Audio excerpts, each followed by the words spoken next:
Picture the largest city on Earth. Now fill it with 500,000 people who haven't discovered deodorant yet. Add a river choked with sewage, streets crawling with pickpockets, and a cathedral so massive it took 35 years to build. That's Georgian London, the centre of a growing empire, the filthiest metropolis in Europe, a place where you could watch a man get hanged in the morning and catch a Shakespeare play by evening.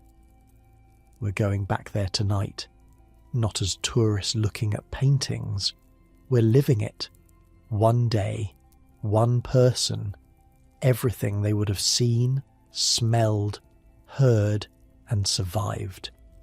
So I make these history stories, and honestly, I have no clue if anyone actually sleeps to them, or if you're all just weirdos who like hearing about sewage and public executions. Either way, subscribe if you want. Get comfortable. Here we go. Your eyes open to darkness. For a moment, maybe half a second, you've forgotten where you are. Then it hits you. The smell. It's not just one smell, it's layers. Horse manure from the street below, wood smoke from 1,000 chimneys, something rotting in the gutter that you don't want to think about too hard. And underneath it all, the unmistakable funk of people who haven't bathed in weeks, months maybe, including you. Welcome to London in the 1740s. You're lying on a straw-stuffed mattress in an attic room above your master's shop on Cheapside, the busiest commercial street in the entire city, maybe the entire world. Your name is Will Marsden, you're 17 years old, and you arrived here 6 months ago from a village in Essex with exactly 2 shillings in your pocket and a letter of introduction to Master Edmund Whitley, haberdasher. Back home, everyone said London would swallow you whole. They weren't wrong. The church bells are already ringing. Not just one church, dozens. St Mary le Bow is closest, its famous bells marking the time for half the city. Those are the Bow bells, by the way. You've probably heard the expression about being born within the sound of Bow bells making you a true Cockney. That's already a thing in the 1740s. The bells have been defining London identity for centuries. You need to get up. Master Whitley will have your hide if you're not at your post when the shop opens. And the shop opens early, 4 in the morning in summer, 5 in winter. The sun isn't even properly up yet, and already the street below is coming alive. The wooden floor is cold under your bare feet. Your fellow apprentice, a skinny kid named Jack from somewhere up north, is still snoring in the bed you share. Yeah, you share a bed. That's normal. Most apprentices do. Privacy is a luxury nobody at your level can afford. At least Jack doesn't kick too much. You splash some water on your face from the basin. The water is cold and slightly brown.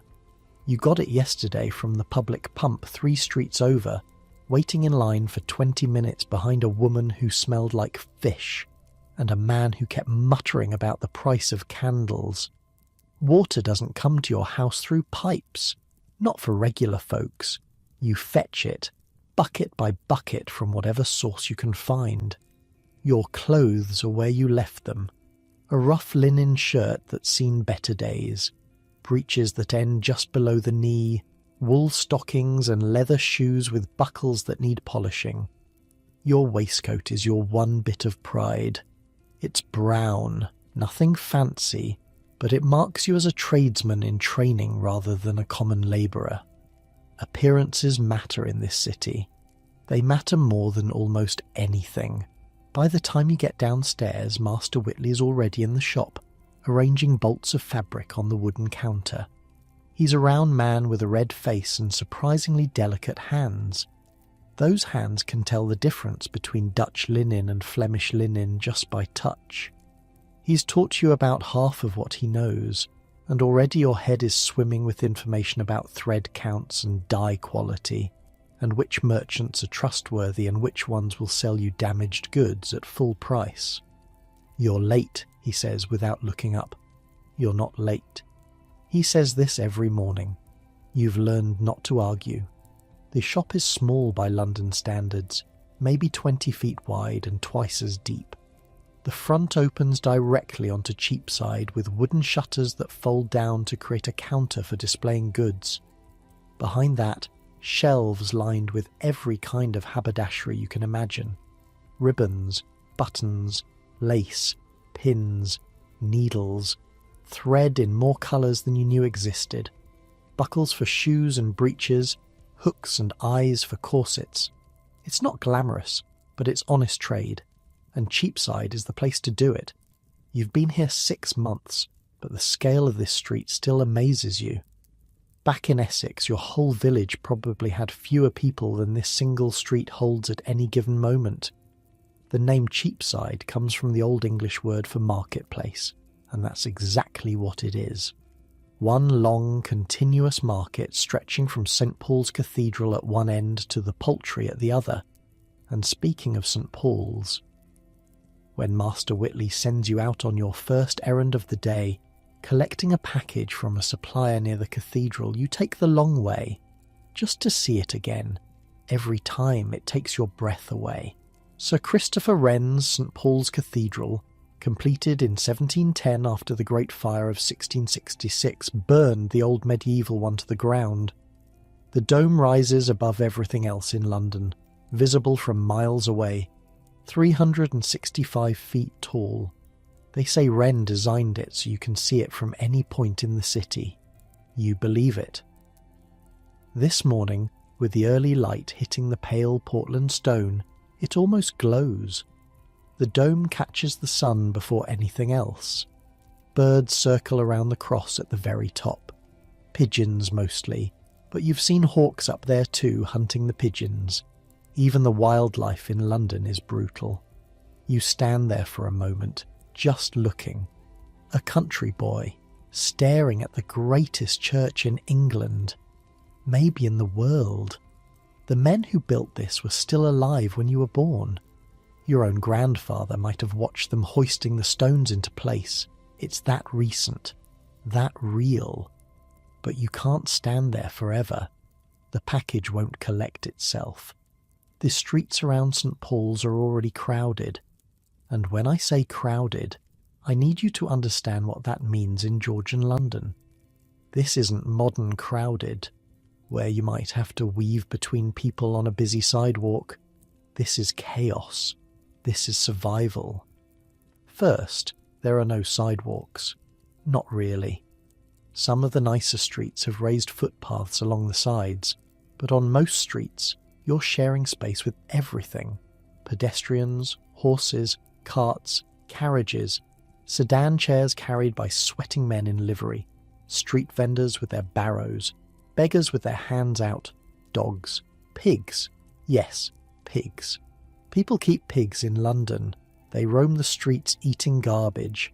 It's actually useful. The pigs, I mean.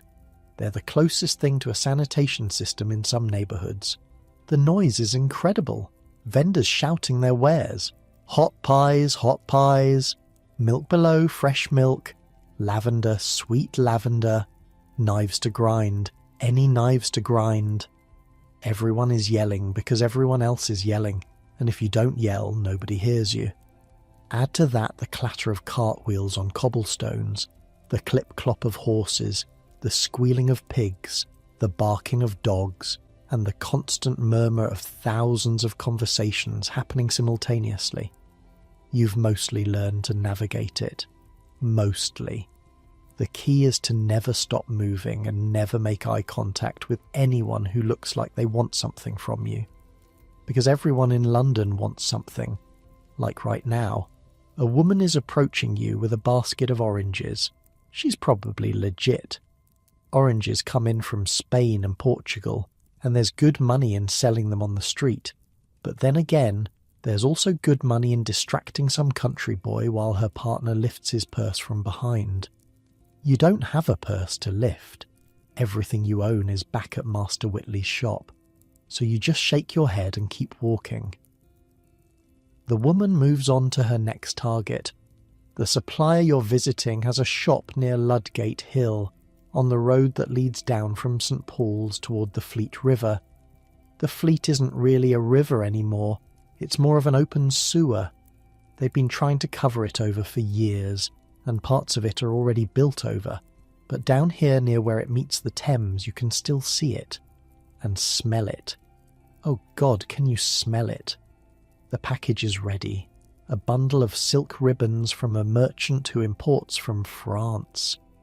Relations with France are complicated right now, they usually are, but trade still happens. Money doesn't care about politics. On your way back, you cut through a narrow alley to save time. This is always a gamble. Alleys can be shortcuts or they can be traps. This one is a shortcut, mostly. A woman is emptying a chamber pot from an upper window, but she shouts, "Gardez-le" first, which gives you time to jump back before the contents splash onto the street. Gardez-le is a corruption of the French gardez l'eau, watch out for the water, except it's not water. It's very much not water. The streets have a central gutter for drainage. In theory, everything flows toward the river. In practice, everything just sort of sits there until it rains hard enough to wash it away. You've seen things in those gutters you'd rather not think about. Dead animals, human waste. Occasionally things that might have once been human. London is not a gentle place. But here's the thing. Despite all of this, you're starting to love it. Back in Essex, every day was the same. You knew everyone. You knew exactly what your life would be. Farm work until you were old enough to take over your father's holding. Marry someone from the next village over. Have children. Watch them grow up to do exactly the same thing. London is different. London is possibility. The merchant who runs the silk ribbon shop started as an apprentice just like you, and now he owns 3 properties in the city. The coffee house owner on the corner of Cheapside was a sailor who jumped ship 20 years ago with nothing but the clothes on his back. Master Whitley himself came up from Kent as a young man, and now he's a freeman of the city, entitled to vote and serve on juries and call himself a proper Londoner. That could be you. That's the dream anyway. 7 years of apprenticeship and then you become a journeyman working for wages. Save enough money, prove your skills to the guild, and eventually you can set up your own shop. Become a master yourself. Take on your own apprentices. Build something. It happens. It actually happens. Not for everyone, obviously. Most apprentices fail. They get into trouble or they get sick or they just can't hack it and go back to wherever they came from. But some of them make it, and this is the only city in England where making it is even a possibility. The package delivered, you return to the shop just as the morning rush is starting. Cheapside is famous for many things, but mostly it's famous for shopping. This is where London comes to buy. The shops are arranged roughly by trade. The haberdashers are mostly on one stretch. The goldsmiths have their own section. The mercers, who deal in finer fabrics than haberdashers, have another. If you want silk, you know where to go. If you want pewter, there's a street for that. If you want a wig, and everybody wants a wig, even if they can't quite afford a good one, there are wig makers clustered together near the Poultry. The customers are already arriving. A merchant's wife, accompanied by a servant who carries her purchases. A young gentleman in a blue coat who looks like he's never worked a day in his life and probably hasn't. An older woman in plain clothes who haggles over every penny, because in her world, every penny matters. Master Whitley handles the wealthy customers himself. You get the penny pinchers. This is part of your education. Learning how to sell to people who don't want to be sold to. Learning how to make them feel like they got a bargain even when they paid full price. Learning the subtle art of commerce that separates the successful merchants from the ones who go bankrupt within a year. 2 shillings for a yard of this ribbon, the older woman is saying, holding up a length of blue silk. I'll give you 1 and 6. 1 shilling 6pence. You know perfectly well that the ribbon cost Master Whitley 1 shilling 4pence.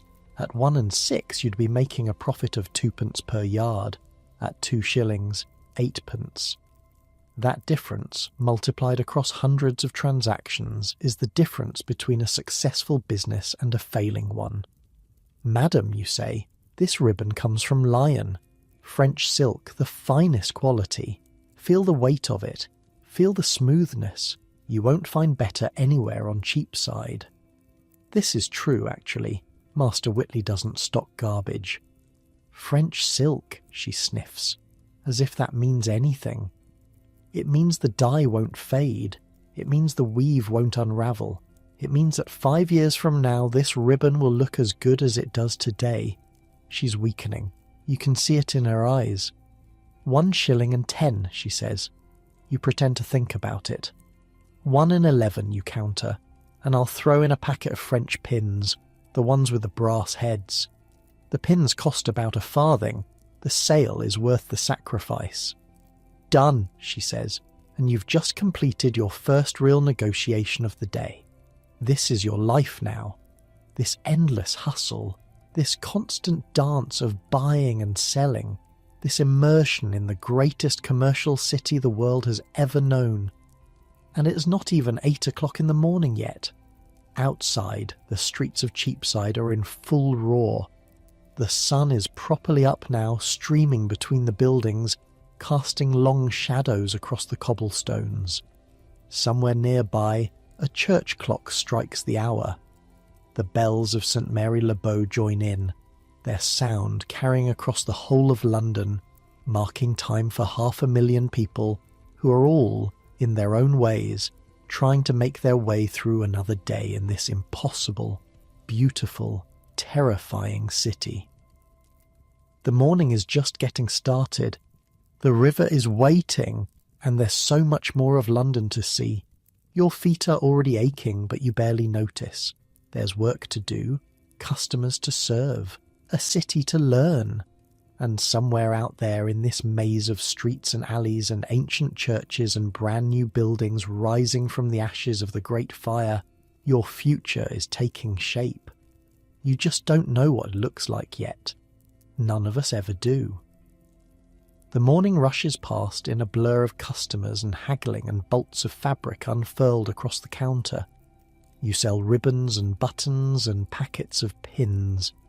You wrap purchases in brown paper and tie them with string. You sweep the floor twice because Master Whitley likes a clean shop, and dust settles fast on Cheapside. Around 10 o'clock, just as your stomach starts reminding you that breakfast was a long time ago, Master Whitley calls you over. I need you to go to Southwark, he says. Your stomach drops. Southwark is south of the river. South of the river means crossing the Thames, and crossing the Thames means one of two things. Either you take a boat, which costs money you don't have, or you walk across London Bridge. You've been avoiding London Bridge. There's a merchant on Tooley Street, Master Whitley continues, handing you a small leather pouch. Name's Cornelius Pratt. Deals in bone buttons. These are samples he sent over last week. Tell him the quality is acceptable, but the price is robbery. Offer him 2/3 what he's asking. He'll counter. Don't go above 3/4.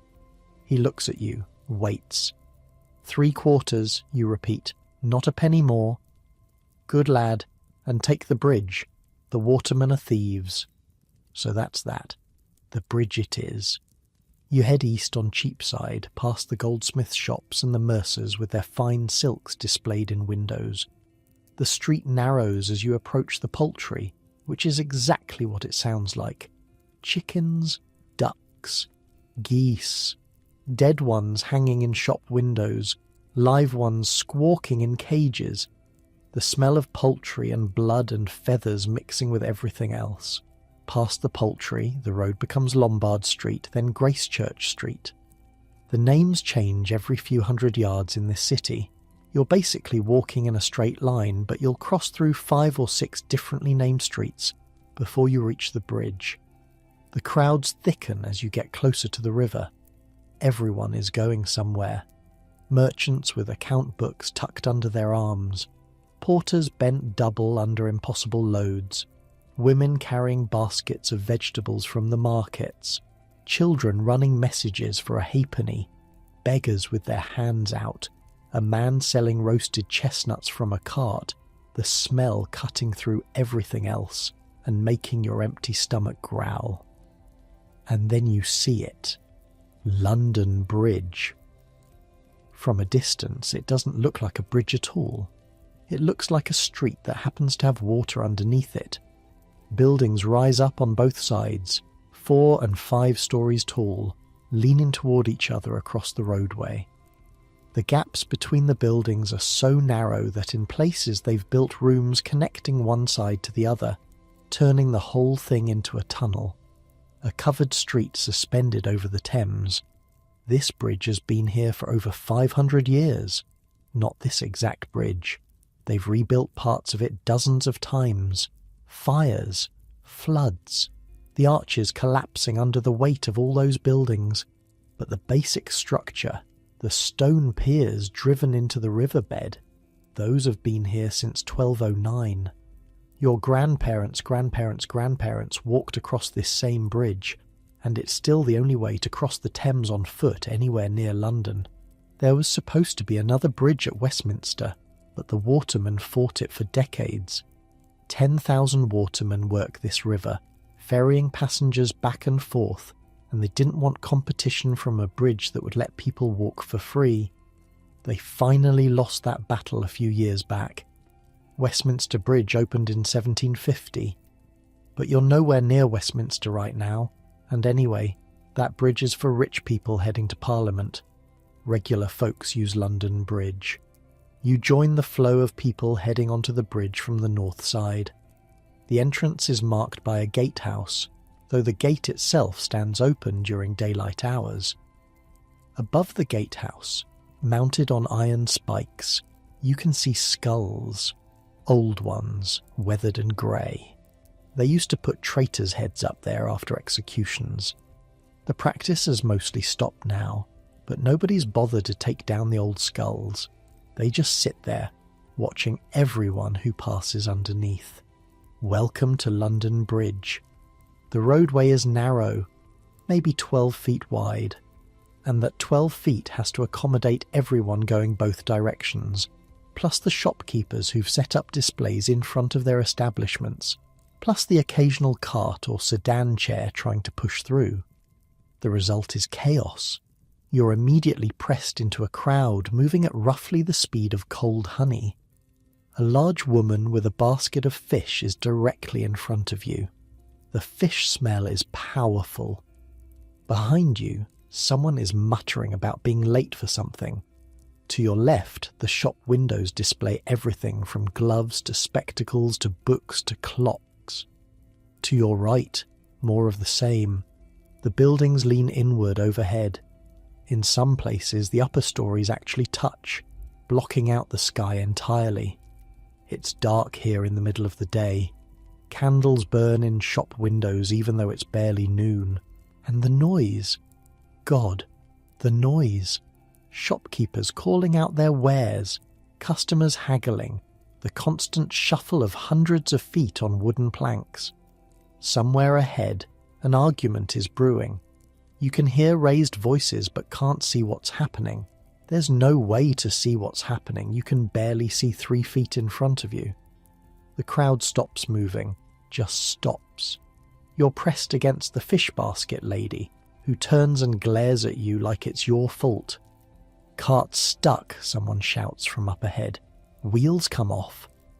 A groan ripples through the crowd. A stuck cart on London Bridge can take an hour to clear. There's nowhere for it to go. No side streets to pull into. No way to turn around. When something blocks the bridge, everything just stops until someone fixes it. But you've got 3/4 of a shilling's negotiating room and a merchant waiting in Southwark, so you do what any apprentice would do. You look for a gap. There. Between 2 buildings, a narrow passage leads to a stairway going down. A sign above it reads the 3-ton stairs. Stairs on London Bridge means one thing: a way down to the water. You squeeze through the passage past a woman selling hot pies and a man who might be a pickpocket or might just be standing there, and you find the stairs. Wooden steps, slick with river damp and something you don't want to think about, leading down between the buildings to a small landing at water level. And there's the Thames. You've seen it before, obviously. You can't live in London and not see the Thames, but usually you see it from a distance from the embankment, a wide ribbon of brown water with boats on it. From down here, at water level, wedged between the massive stone piers of London Bridge, it's something else entirely. The water is rushing, roaring almost. See, the bridge acts like a dam. Those 19 stone piers, each one as wide as a house, they block most of the river's flow. The water has to squeeze through the narrow arches between the piers, and when it does, it speeds up. A lot. At certain tides, the water drops 5 feet on one side of the bridge compared to the other. The current through the arches can hit 8 or 9 miles per hour. Fast enough to flip a boat, fast enough to kill. The watermen have a term for it: shooting the bridge. If you want to take a boat from one side of London Bridge to the other, you either get out, walk across, and get a new boat on the far side, or you find a waterman crazy enough to shoot the bridge with you in the boat. Right now, watching the water thunder through the arch next to you, shooting the bridge seems like something only a lunatic would attempt. Oars! Oars! The cry comes from your left. A waterman in a small boat, a wherry, is pulling up to the landing. He's got the look. Weather-beaten face, arms like ship ropes, missing a few teeth. These men spend their whole lives on the river. It's a trade, passed down through families for generations. "Southwark?" he asks, seeing you hesitate at the bottom of the stairs. "How much?" "Sixpence." You laugh. Actually laugh. "Sixpence to go 200 yards. I'll give you twopence." "Fourpence. And I'm doing you a favour. Bridge is blocked up there. You'll be an hour getting across." He's not wrong. You can hear the shouting from the roadway above. That cart isn't going anywhere soon. "Threepence," you say. He pretends to think about it. "Done. Get in." The wherry's about 20 feet long and narrow, built for speed. There's a bench in the middle for passengers and room for the waterman at the back with his oars. You step in carefully. The boat rocks under your weight. Water sloshes at the bottom. Just a few inches of wood between you and the filthy Thames. The waterman pushes off from the landing and starts rowing. His strokes are long and powerful, practiced over years. The wherry cuts through the water with surprising speed. "We going through?" you ask, nodding toward the bridge arches. Because if he's planning to shoot the bridge with you in this tiny boat, you'd like to know now so you can get out and take your chances with the stuck cart. He laughs, shows his missing teeth. "On a flood tide? I'm old, boy, but I'm not tired of living. We go around. East to Battlebridge Stairs, then you walk to Tooley Street. Relief floods through you, then confusion. There's another bridge. Battlebridge, Toll Bridge, upstream a bit. Or I could row you all the way to Southwark Stairs, but that's sixpence, like I said. You stick with the threepence option. The waterman rows east, downstream, following the current. Other boats fill the river around you, wherries like yours, carrying passengers. Larger barges loaded with cargo, lighters, flat-bottomed boats for moving goods between ships and the shore, fishing boats, a fancy barge with livery-clad oarsmen, probably carrying some noble or merchant rich enough to travel in style. The Thames is London's highway. You knew that in theory. Now you're seeing it for real. The roads are clogged and dangerous, full of mud and criminals and traffic that never moves. But the river flows. Ships arrive here from every corner of the world. Sugar from the Caribbean, tea from China, tobacco from Virginia, cotton from India, slaves from Africa, though that's not something polite people talk about.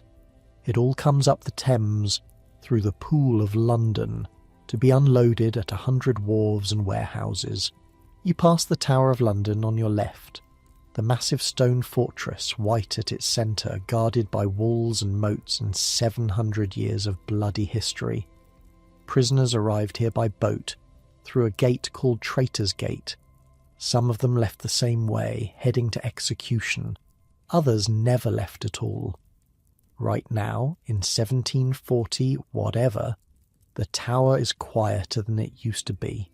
It's still a prison, still holds the crown jewels, still has a garrison of soldiers, but the days of kings locking up their enemies in the dungeon are mostly over.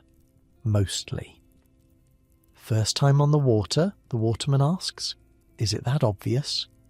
You're gripping the side like you think you'll fall out. Relax. I've been doing this 40 years. Only lost 2 passengers. He grins. You can't tell if he's joking. The wherry pulls up to a set of stone stairs on the south bank. Battle Bridge stairs. You can see the bridge itself a bit upstream, a wooden structure nothing like the grand stone edifice of London Bridge. Tooley Street's that way, the waterman says, pointing. Follow the lane, turn left at the church, you can't miss it. You hand over your 3p and climb out onto the stairs.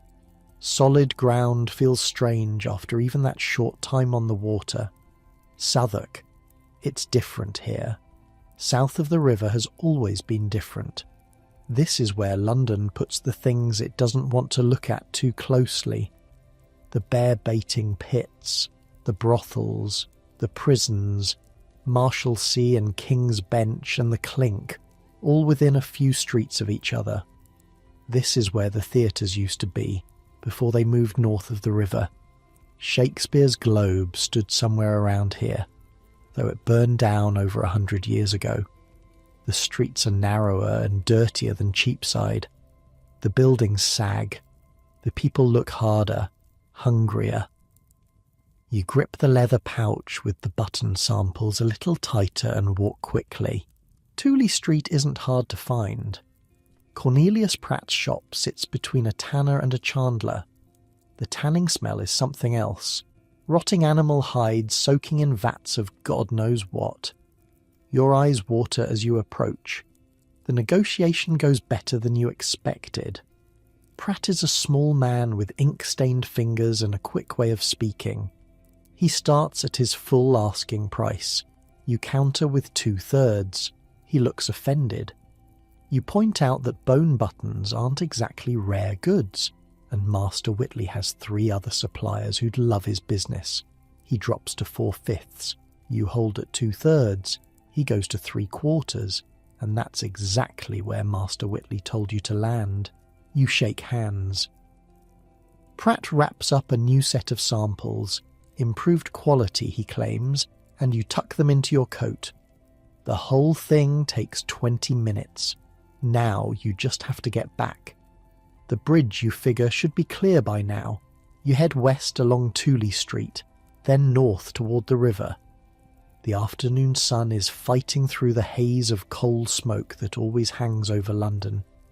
Church bells are ringing somewhere. They're always ringing somewhere. You find the southern entrance to London Bridge and join the crowd heading north.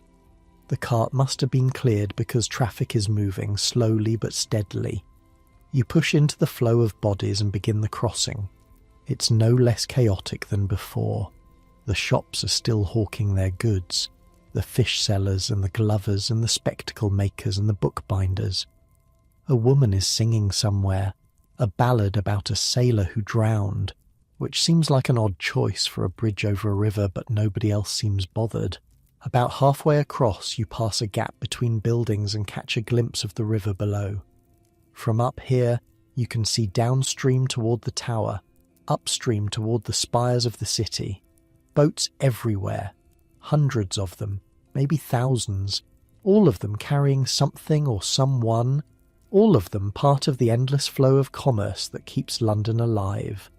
This bridge is going to fall down someday. Everyone knows it. The buildings are too heavy. The foundations are constantly being repaired.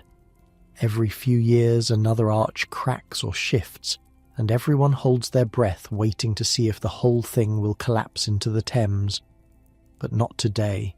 Today, it holds. You emerge onto the north bank back in the city proper, just as the afternoon church bells begin to ring. 3 o'clock. You've been gone almost 4 hours. Master Whitley will have questions. The button samples will have answers.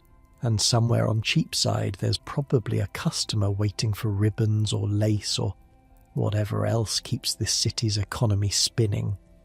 You've crossed the Thames and come back alive, negotiated with a Southwark merchant and won, ridden in a wherry and only moderately embarrassed yourself. Not bad for a boy from Essex who's only been here 6 months. The afternoon is waiting. Master Whitley is pleased with your negotiation. He doesn't say so directly. That's not his way. But he nods when you hand over the button samples and tell him you landed at 3/4. He turns the buttons over in his fingers, examining the quality, and nods again. Pratt's getting better, he says. These might actually sell. High praise from Master Whitley. The shop is quiet now. Mid-afternoon lull. The morning rush of housewives and servants doing their shopping has passed. The evening crowd won't arrive until the workday ends. For the next hour or so, Cheapside catches its breath. Go get yourself something to eat, Master Whitley says. You've earned it. Be back by 4. You don't need to be told twice. There's a pie shop 2 streets over that does a decent mutton pie for a penny. The mutton is mostly mutton. Probably. You try not to think too hard about what else might be in there. In London, you learn quickly not to ask too many questions about your food. The pie is hot and greasy and exactly what you need after a morning of running around. You eat it standing up, leaning against a wall, watching the street go by. A sedan chair passes, carried by 2 men in matching livery. Inside, you catch a glimpse of a woman's face, powdered white, a beauty mark painted on her cheek. She doesn't look at you. People like her don't look at people like you. You finish your pie, wipe your hands on your breeches, and realise you've still got half an hour before you need to be back. So you walk. East along Cheapside, past the familiar shops, past the poultry with its squawking chickens, into the area around Cornhill. This is the financial heart of London, maybe the financial heart of the world. The Bank of England is around here somewhere, though you've never actually seen it. More importantly, just ahead, rising above the surrounding buildings, is the Royal Exchange. You've walked past it before but never gone inside. Apprentices don't really have business at the Royal Exchange. The men who trade there deal in quantities that would make Master Whitley's entire annual income look like pocket change.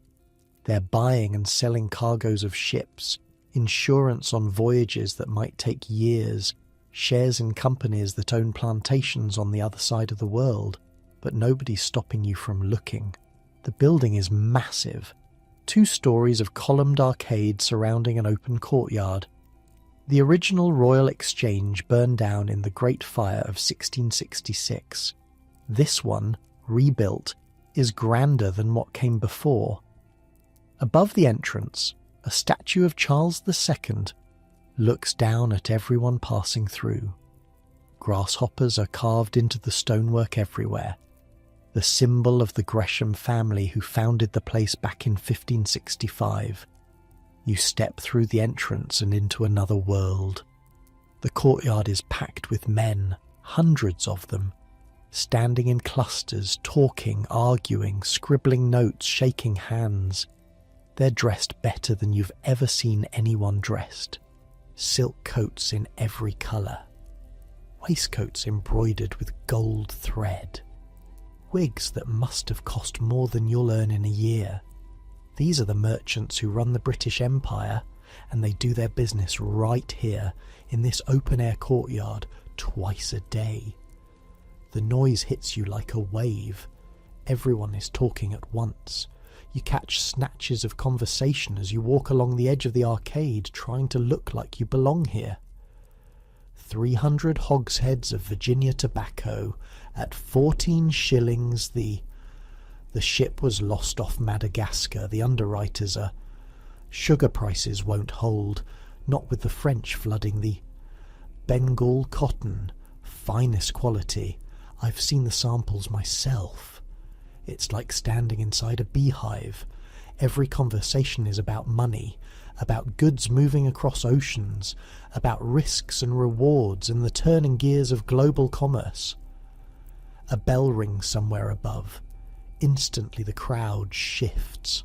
Men who are standing in one cluster move to another. New conversations begin. The trading day is divided into sessions marked by the bells, each session dedicated to different types of business.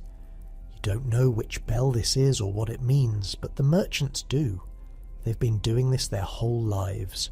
The arcaded walkways around the courtyard are lined with small shops. Not like the shops on Cheapside. These are boutiques for wealthy men. Fine maps and navigation instruments. Books on subjects you can't even pronounce. Luxury goods from every corner of the known world. And tucked into the galleries above, are the offices of Lloyd's of London, insurance men who will bet on anything, whether your ship will make it home, whether your warehouse will burn down, whether you'll live another year. Everything in London can be bought, sold, or wagered on. You stand there for maybe 10 minutes, just watching. A boy from Essex, barely 17, gawking at the men who move the world. None of them notice you. You're invisible here. Just another face in the crowd. Then someone does notice you. Looking for work? The voice comes from your left. A man, maybe 30, dressed well but not extravagantly. He's looking at you with an expression that might be amusement or might be calculation. I'm an apprentice, you say. Haberdasher, on Cheapside. Ah. His expression shifts slightly. So you're just here to gawk. You feel your face flush. I had a few minutes. Wanted to see what it was like. The man laughs, not unkindly. It's like this every day, except Sundays. And the whole thing breaks down if there's bad news from overseas. You should have seen this place when word came that the Spanish had seized a merchantman off Cadiz. Chaos, men weeping, real tears, over sugar. He shakes his head. Sugar. The cargo, worth more than the ship itself, and not insured properly, because someone got greedy and skimped on the premium. When you deal in commodities, a single piece of bad news can ruin you. He looks at you with something like pity. Stick with haberdashery. It's boring, but you won't wake up bankrupt because some Spanish captain decided to be a pirate for a day. He walks off into the crowd and you never learn his name. Back outside, the air feels cleaner, relatively speaking. It's still London air, still thick with coal smoke and the smell of 500,000 people living on top of each other. But after the intensity of the exchange, even Cornhill feels peaceful. You're supposed to be back at the shop, but there's still time. And right across from the exchange you see a coffee house. Jonathan's Coffee House, according to the sign. You've heard of this one. Everyone has. This is where the stock jobbers gather. Men who buy and sell shares in joint stock companies. The South Sea Company, the East India Company, ventures in Africa and America, and places you've only heard of in stories. You can't afford coffee. Coffee costs 2p a cup, but you can afford to step inside and see what all the fuss is about. The smell hits you first. Coffee, obviously, but also tobacco. Hundreds of clay pipes being smoked at once, creating a haze that hangs in the air like fog. And underneath that, the smell of men who've been sitting in the same room for hours, drinking and smoking and arguing. The room is crowded. Every table is full. Men hunched over cups, reading newspapers, talking in low voices, occasionally erupting into loud debate. The newspapers are the key thing. Coffee houses are where you go to read the news. Most people can't afford their own subscription to the Gazette or the Post, but the coffee houses take several papers each, and for the price of a cup you can sit and read for as long as you like. Along one wall, a man is standing on a chair, reading aloud from a printed sheet. Something about a ship arriving from the Indies. The men around him are listening intently, doing calculations in their heads, figuring out how this news will affect prices and profits. Information moves through London's coffee houses like blood through veins. A merchant at the exchange might hear a rumour at 10 o'clock. By noon, it's being discussed in every coffee house in the city. By evening, it's crossed the river to Southwark and the Bridgehead taverns. By tomorrow, everyone knows. You don't stay long. You don't buy anything. The serving girl gives you a dirty look when you leave without ordering, but you're not the first person to wander in just to see the place, and you won't be the last. Outside, the church bells are striking 4. You run. Cheapside isn't far, but Master Whitley said 4 o'clock, and Master Whitley means 4 o'clock. You dodge between carts and sedan chairs, nearly knock over a woman carrying a basket of cabbages, vault over a pig rooting through garbage in the gutter. Your lungs burn with the effort and the foul London air. You skid through the door of the shop at 1 minute past 4, out of breath and sweating. Master Whitley is with a customer. He glances at you, says nothing, but you see the slight tightening around his eyes. 1 minute late is still late.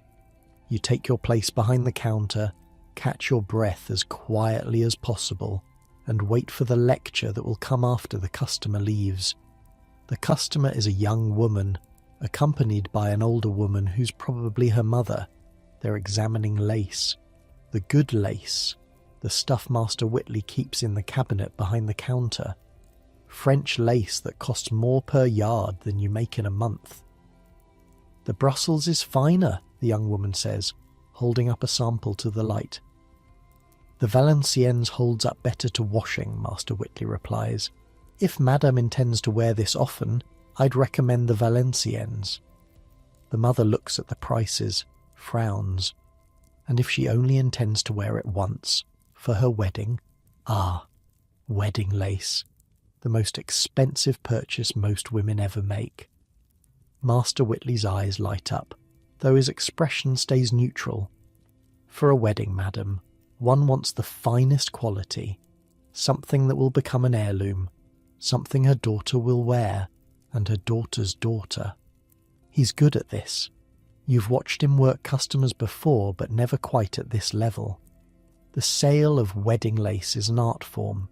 He shows them sample after sample, discussing the merits of each, the history of the lace-making regions, the particular techniques used by different workshops. He's not just selling fabric, he's selling a story, a future, a legacy. By the time the women leave, they've spent more money than you'll earn in the next 3 years. Master Whitley wraps the purchase himself, ties it with silk ribbon, sees them to the door with a bow that would do credit to a courtier. Then he turns to you. 1 minute late. Yes, sir. I'm sorry, sir. Where were you? You could lie. Say you got stuck behind a cart, got lost somehow, despite having lived on Cheapside for 6 months. But Master Whitley has a way of knowing when you're lying, and the punishment for lying is worse than the punishment for the truth. The Royal Exchange, you say, and Jonathan's coffee house, just for a minute, just to see. He looks at you for a long moment. His expression is unreadable. You went to the Exchange. Yes, sir. And Jonathan's. Yes, sir. He's quiet. The shop feels very still. Outside, Cheapside continues its endless noise, but in here, there's only the two of you, and the weight of your confession. Then Master Whitley does something unexpected. He laughs. Not a big laugh, just a short exhalation, a shake of his head, but definitely a laugh. When I was your age, he says, I used to sneak over to the exchange every chance I got. Stood there like a fool, watching the merchants, dreaming about being one of them someday. You stare at him. This is the most personal thing Master Whitley has ever said to you. Did you, you ask, become one of them? He gestures around the shop, the bolts of fabric, the ribbons and buttons, the modest premises on Cheapside, respectable but hardly grand. I became this, a tradesman, a haberdasher. I'll never set foot on the floor of the exchange as anything other than a spectator. But I own my shop. I employ 2 apprentices. I pay my debts on time and keep a clean reputation with the worshipful company of haberdashers. That's its own kind of success. He looks at you, really looks at you, maybe for the first time since you started working here. You're not a bad lad, Will. You did well with Pratt today. 3 quarters, just like I said. Not everyone can negotiate like that. Some of my previous apprentices would have caved at 4/5 and called it a victory. You don't know what to say. Now get back to work, and next time you go wandering, leave yourself more than 1 minute to get back. He turns away, starts straightening the fabric on the shelves. The conversation is over, but something has shifted. Some wall between master and apprentice has cracked, just slightly. You've seen a glimpse of the young man he used to be, the dreamer who snuck away to watch the merchants, the boy from Kent who came to London with nothing and built something real. That could be you. That might actually be you. The evening customers start arriving. The shop gets busy again. You sell ribbons and buttons and count out pins by the dozen. The routine of commerce, the endless small transactions that keep the city running. Outside, the sun is setting. The light through the shop windows turns golden, then orange, then fades altogether. Candles are lit. The street vendors start packing up their carts. Another day in Georgian London slowly winding down, but not over yet. The shop closes at 8 o'clock. Master Whitley is precise about this. 8 o'clock means 8 o'clock, not 5 past, not 10 past. The shutters go up, the door is bolted, and the day's takings are counted out on the counter. Tonight, it's a good haul. The wedding lace alone accounts for more than a week's usual business. Master Whitley counts the coins twice, makes a note in his ledger, and locks everything in the strongbox he keeps beneath the floorboards. Supper, he says. Supper happens in the back room of the shop. There's a small kitchen there, barely bigger than a closet, with a fireplace and a table and 3 stools. Mrs. Whitley does the cooking. She's a quiet woman, 10 years younger than her husband, with a face that might have been pretty once and hands roughened by work. Tonight it's boiled mutton with turnips. The mutton is tough and the turnips are bland, but there's plenty of it. You eat until you're full, which is more than you could say for most of your meals back in Essex. Whatever else you might say about your apprenticeship, Master Whitley feeds you properly. Jack sits across from you, shoveling food into his mouth like he hasn't eaten in days. Jack's been here 3 years longer than you. He knows things, where the loose floorboard is, which suppliers can be bargained down and which ones take offence, how to tell when Master Whitley is in a good mood versus when he's just pretending. You went to the exchange today, Jack says between mouthfuls. It's not a question. Word travels fast. Master Whitley mentioned it. Jack grins. Said you've got ideas above your station. He said I did well with the button merchant. That too, Jack shrugs. Don't get cocky. Pratt's easy. Wait until you have to negotiate with the silk importers. Those bastards will eat you alive. Mrs. Whitley clears her throat. She doesn't approve of language at the dinner table. Jack mumbles an apology and goes back to his mutton. After supper, there's the evening routine, cleaning the shop, preparing for tomorrow, making sure the fabric is properly stored, the ribbons organised by colour, the buttons sorted by size. It's tedious work, but it has to be done. A messy shop loses customers. Master Whitley has said this approximately 4,000 times since you arrived. By 9 o'clock the work is finished. Master Whitley and his wife retire to their rooms above the shop. Jack stretches, yawns, and announces that he's going out. Out where? The feathers, ale, cards, maybe a girl if I'm lucky. He looks at you. You coming? You should say no. You should go upstairs to the attic room and get some sleep. Tomorrow starts at 5 o'clock, same as every day, and you'll be exhausted if you stay out late. But you're 17 years old and you've been in London for 6 months and you've barely seen anything except the inside of this shop and the streets between here and various suppliers. Yeah, you say, I'm coming. The Feathers is a tavern 3 streets over, tucked into an alley off Bread Street. From the outside it looks like nothing. A wooden door, a faded sign showing a bundle of feathers, a single candle burning in the window. But inside, it's packed. The noise hits you first. Laughter, shouting, the clatter of tankards on wooden tables, then the smell, ale and tobacco and bodies pressed too close together. The room is maybe 30 feet across, with the low ceiling blackened by decades of pipe smoke. Every table is full. People are standing along the walls, drinks in hand, talking over each other. Jack seems to know everyone.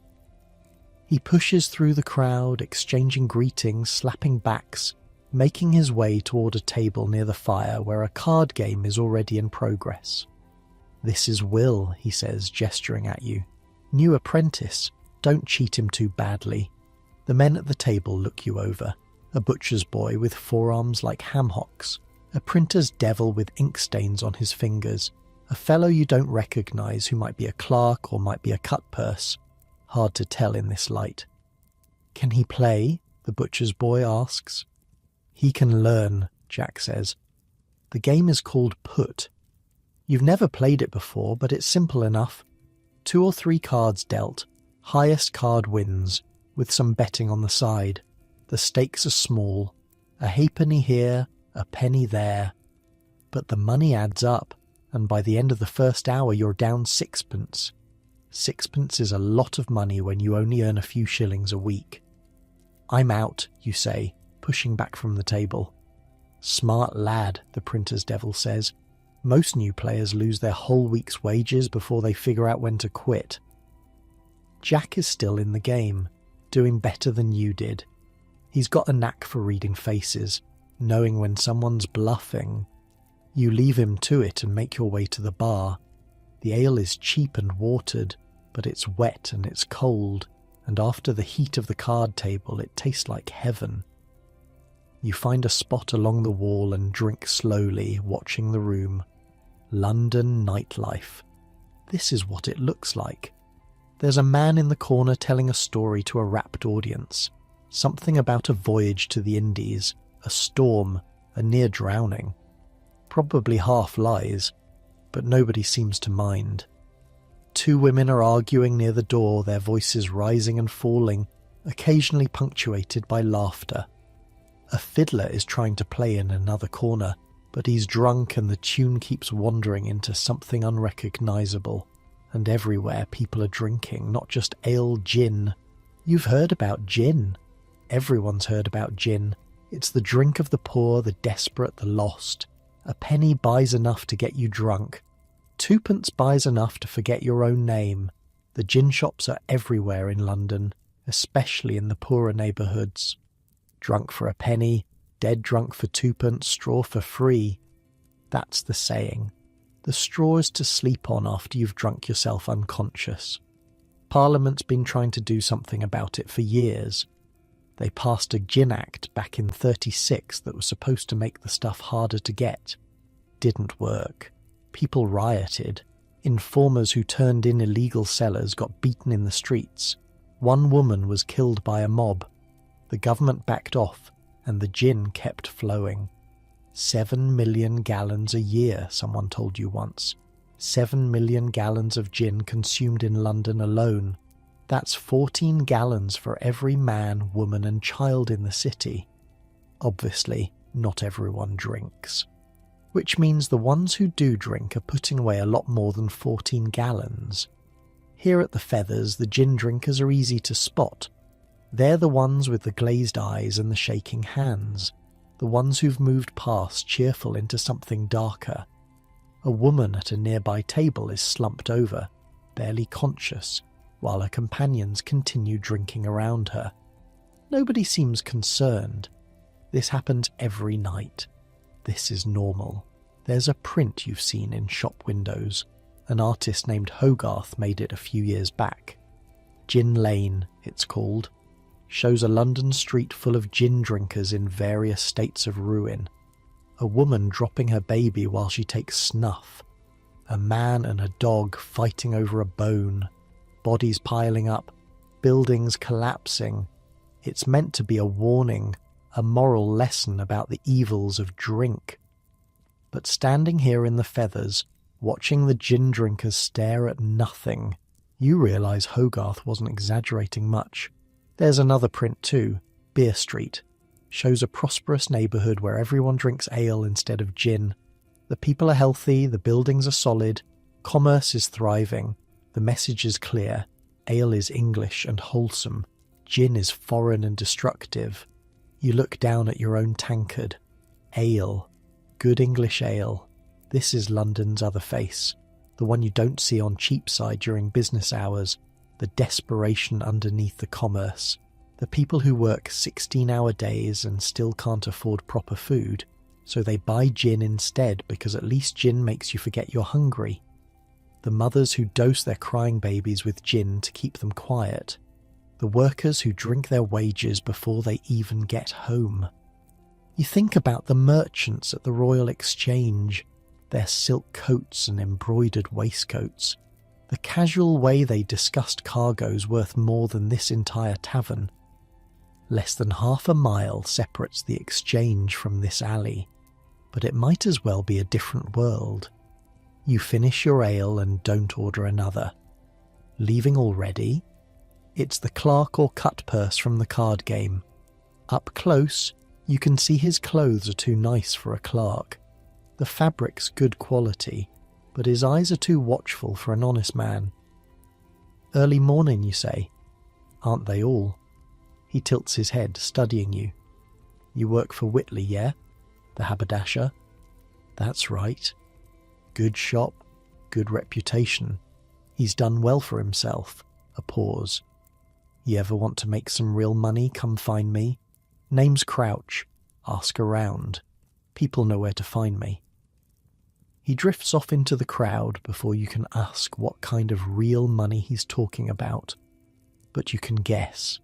Every shop on Cheapside loses merchandise to theft. Some of it walks out the door with customers who have quick fingers. Some of it gets handed out the back to men like Crouch, who sell it elsewhere for a fraction of its value.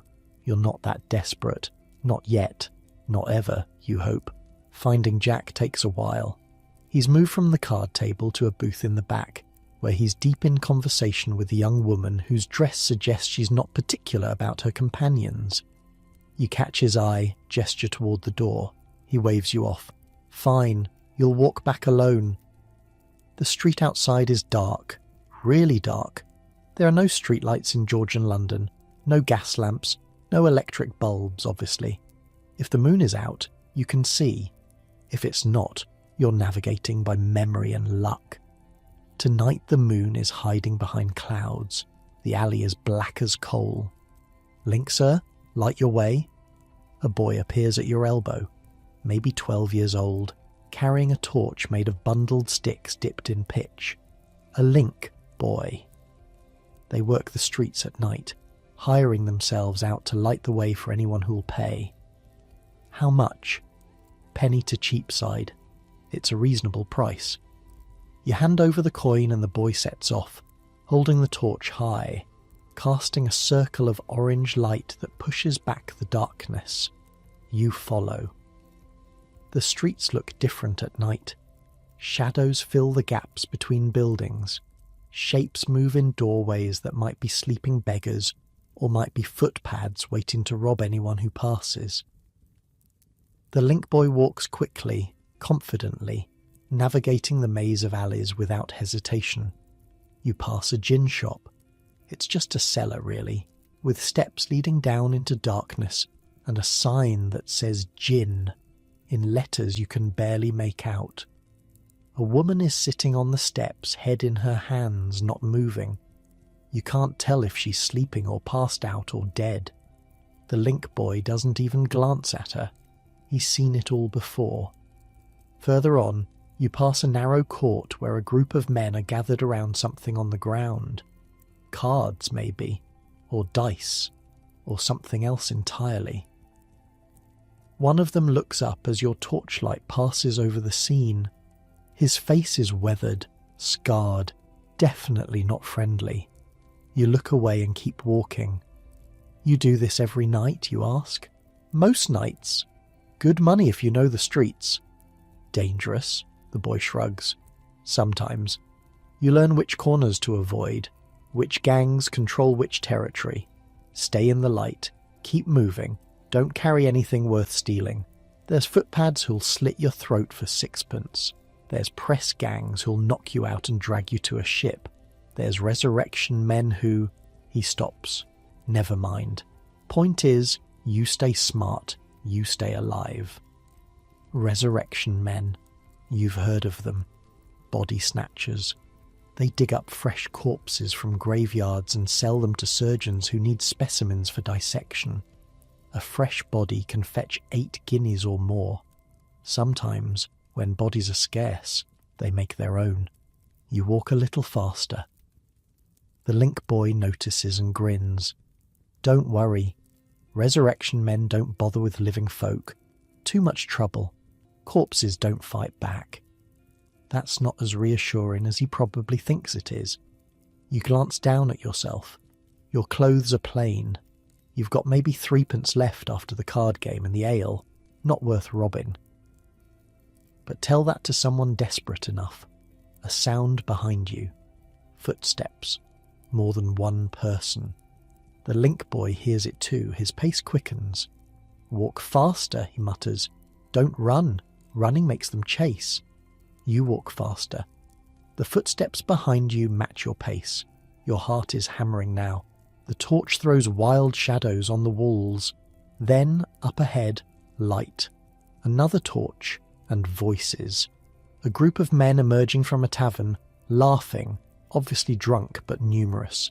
Safety in numbers. The footsteps behind you fade away. Whoever was following decided the odds weren't worth it. Close one, the link boy says. His voice is steady, but you can see his hands shaking slightly. They usually give up if there's a crowd. Does that happen often? Often enough. He leads you around a final corner and suddenly you're on Cheapside, the familiar shop fronts, the shuttered windows of Master Whitley's establishment. Home. You give the boy an extra halfpenny for his trouble. He looks surprised, then grateful, and disappears back into the darkness with his torch, off to find another customer. The door is locked, obviously. But Jack showed you the trick on your first week. There's a loose board around the side, just big enough to squeeze through into the back room. Master Whitley probably knows about it. He's never said anything. You ease through the gap, replace the board, and make your way through the dark shop to the stairs. Up to the attic. Your bed is waiting. The straw mattress that seemed so uncomfortable when you first arrived now feels like luxury. You lie down without undressing, too tired to bother. Outside, London continues its nighttime life. The taverns will be open for hours yet. The gin shops never close. Somewhere out there, Jack is probably still drinking, still chasing that girl, still making choices that might or might not catch up with him.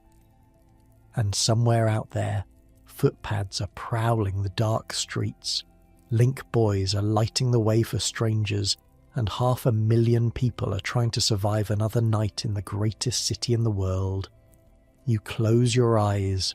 Tomorrow is another day. Another 5 o'clock wake up. Another round of ribbons and buttons and lace. Another set of customers to charm and suppliers to negotiate with, and streets to navigate.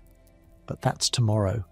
Right now, in this moment, you're warm and fed and safe. You've survived your first real night out in London. You've gambled and lost, but not too badly. You've seen the darkness and made it home. That's not nothing. The sounds of the city fade as sleep pulls you under. The last thing you hear is a church bell somewhere in the distance striking 11. 2 more hours until midnight. 6 more hours until dawn. And then it all starts again. Morning comes too soon. The church bells pull you out of sleep at 5, same as always. Your head feels thick from last night's ale, but there's no time to nurse it. Jack is already up, splashing water on his face from the basin, looking annoyingly fresh for someone who stayed out much later than you did. "Good night?" you ask. He grins, says nothing. That's answer enough. The morning routine passes in a blur. Washing, dressing, breakfast of bread and small beer. The shop opens at 7. Customers trickle in. You sell buttons to a tailor's wife and ribbon to a milliner's assistant, and a dozen packets of pins to a woman who runs a boarding house in Aldgate. Around mid-morning, Master Whitley calls you over. "I need you to make a delivery," he says. "Leicester Fields." Leicester Fields. You've heard of it, but never been there. It's in the West End, where the fashionable people live. A different London entirely from Cheapside and the city. Master Whitley hands you a wrapped parcel, surprisingly heavy for its size. "This goes to number 31, a painter named Hogarth. Don't dawdle, don't get lost, and for God's sake, don't drop it." That's 3 months of specialty thread he ordered, and he's already paid. Hogarth. Even you've heard of Hogarth, the man who made those prints about gin and beer, the morality paintings that hang in half the print shops in London. He's famous, actually famous, and you're about to knock on his door. The walk west takes you through parts of London you've never seen before, past the familiar streets around St. Paul's, through the Temple Bar Gate that marks the boundary between the City of London and the City of Westminster. 2 cities, technically. 2 sets of laws, 2 sets of officials, 2 different worlds pressed up against each other. Westminster is cleaner than the city. The streets are wider. The buildings are newer, built after the Great Fire swept through and cleared away centuries of medieval clutter. Here, the houses have proper facades, symmetrical windows, doors painted in bright colours. The people walking past look different too, better dressed, better fed, moving at a slower pace because they're not rushing between customers and suppliers and workshops. You feel out of place immediately. Your clothes mark you as a tradesman's apprentice. Your accent when you ask for directions marks you as someone from outside the city. A woman in a silk dress actually wrinkles her nose as she walks past you, like you smell bad. You probably do smell bad. Everyone in London smells bad. But apparently in Westminster, they've learned to hide it better. Leicester Fields is a square, technically. 4 sides of grand houses surrounding an open green space with an equestrian statue in the middle. King George I, someone tells you when you ask, put up about 10 years ago. The king sits frozen on his bronze horse, looking down at the people crossing the square, most of whom probably don't even notice him anymore. You find number 31 on the east side. It's a tall, narrow house, 4 stories, with a painted sign above the door showing a golden head. Not a real head, a carved bust, the kind you see outside sculptors' workshops. But this isn't a sculptor's place. This is where William Hogarth lives and works. You knock. A servant opens the door, an actual servant, in livery. He looks at you, looks at your package, and his expression shifts from suspicion to something like tolerance. The thread delivery? Yes, sir, from Master Whitley, Cheapside. The servant takes the package, weighs it in his hands and nods. Wait here. Mr. Hogarth may want to inspect it before you go. He disappears inside, leaving you standing on the doorstep. You wait. A minute passes, then 2. Through the open door you can smell oil paint and turpentine, the sharp chemical scent of an artist's studio. Then footsteps, and a man appears. He's shorter than you expected, stocky, with a round face and sharp eyes that seem to take in everything at once. He's wearing a paint-stained smock over his clothes, and there's a brush tucked behind his ear that he seems to have forgotten about. William Hogarth, the most famous artist in England, looking at you like you're a specimen in a collection. You're Whitley's boy? Yes, sir, Will Marsden. He turns the package over in his hands, then tears it open right there in the doorway. Inside are spools of thread in a dozen colours. Gold, silver, crimson, emerald. The specialty stuff that Master Whitley charges a fortune for. Hogarth holds up a spool of gold thread to the light, squinting at it. Good quality. Better than the last batch. He looks at you again. You know what I use this for? You shake your head. Embroidery on canvas. Before the paint goes on. It's a technique I've been developing. Adds texture, catches the light differently than paint alone. He waves a hand vaguely. Technical stuff. You wouldn't understand. You probably wouldn't. But you nod like you do. Tell Whitley I'll need more next month. Same colours, same quantities. And tell him to stop overcharging me. I know what this thread costs in Amsterdam. Yes, sir. Hogarth turns to go back inside, then pauses. Looks at you over his shoulder. You've seen my prints? Gin Lane and all that? Yes, sir. Everyone has. What do you think of them? This feels like a test. You're not sure what the right answer is, so you give the honest one. They scared me, sir, when I first came to London. Made me think this city would eat me alive. Something shifts in Hogarth's face, almost a smile. Good. That's what they're supposed to do.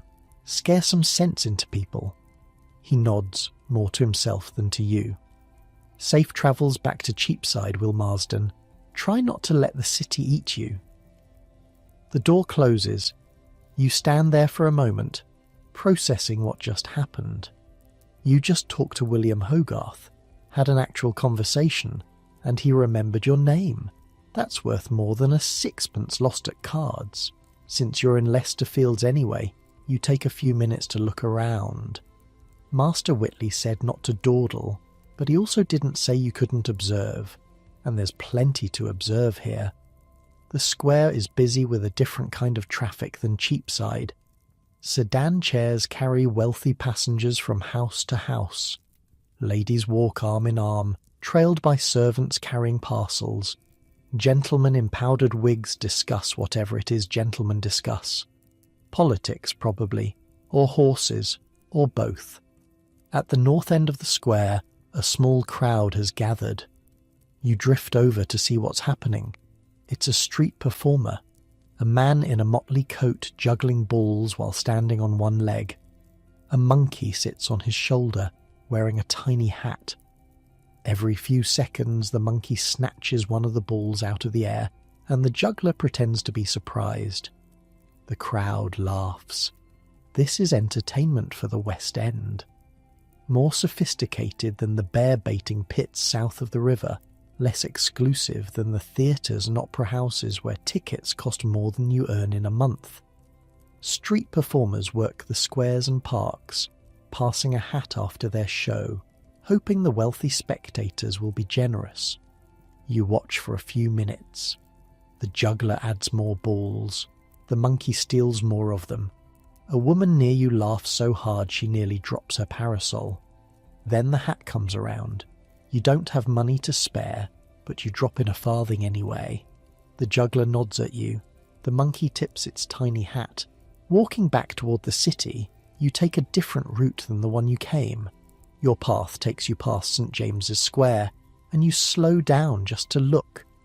This is the pinnacle of aristocratic London, the most exclusive address in the capital.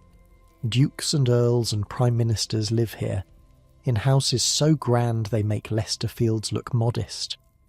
The square itself has been transformed in recent years by a royal gardener named Bridgman. There's an elegant basin at the centre, 150 feet wide, surrounded by stone obelisks bearing lamps. The ironwork around it probably cost more than Master Whitley's entire shop. Before Bridgman's work, residents complained the square was muddy, neglected, frankly embarrassing for such prestigious addresses. Now it's immaculate. The wealthy have a way of making things nice for themselves. You don't linger. A boy in apprentice clothes standing too long in St. James's Square attracts the wrong kind of attention. But you file it away in your memory. Another piece of London, another reminder of how far the distance is between the bottom and the top. South through the Haymarket, where the Opera House stands shuttered in the morning light. Past the Charing Cross, where once upon a time the bodies of traitors were displayed on spikes. Now it's just a busy intersection, coaches and carts and people flowing in every direction. You cut through Covent Garden. This is the market district, London's fruit and vegetable supplier. The square is packed with stalls selling everything that grows from the ground. Apples and pears and cabbages and turnips, carrots with the dirt still on them, bundles of herbs that scent the air with something almost pleasant, a rare break from London's usual smells. But Covent Garden isn't just produce. Around the edges of the market square a different kind of trade happens. Coffee houses where writers and poets gather to argue about ideas, print shops selling pamphlets on every topic imaginable, and if you look closely, working girls who've drifted over from the lanes around Drury Lane, looking for customers among the morning crowds. London doesn't hide its vices, it just puts them in different neighbourhoods. These sellers are crying their wares in a dozen accents. Irish voices, country voices, voices so thick with London slang you can barely understand them. Women balance baskets on their heads with an ease that comes from years of practice. Children run between the stalls snatching bruised fruit that's about to be thrown away. Nobody stops them. It's not really stealing if nobody wants it anyway. You pause near a stall selling oranges. Real oranges, shipped from Spain or Portugal. Bright spots of colour in the grey London morning. They cost more than you can afford, but you can smell them from 3 feet away. Sweet and sharp and utterly foreign.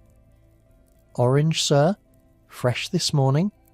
The seller is a young woman, maybe your age, with a quick smile and quicker hands. Orange sellers are famous in London. They work the theatres too, walking the aisles during performances, selling fruit and sometimes other things. Nell Gwynn started as an orange seller, before she caught the king's eye and became his mistress. That was 100 years ago, but people still talk about it. The girl who sold oranges and ended up in a palace. This girl probably won't end up in any palace. But she smiles at you like you might be worth her time, and for a moment you're tempted to spend money you don't have on fruit you don't need. Maybe next time, you say. She shrugs, already turning to the next potential customer. That's London. Everyone's always moving on to the next thing. A woman at a flower stall waves you over. Nosegay for your sweetheart, young man? Penny for a bunch. You don't have a sweetheart. But the flowers are beautiful. Violets and primroses and something yellow you don't recognise. You shake your head, smile, keep walking, back through the Temple Bar. back into the city of London proper. The streets narrow, the smells intensify, the people move faster. This is your London, the London of commerce and trade and endless small transactions. You make it back to Cheapside by noon. Master Whitley is with a customer when you arrive, so you slip behind the counter and wait. When the customer leaves, he turns to you. "Hogarth get his thread?" "Yes, sir.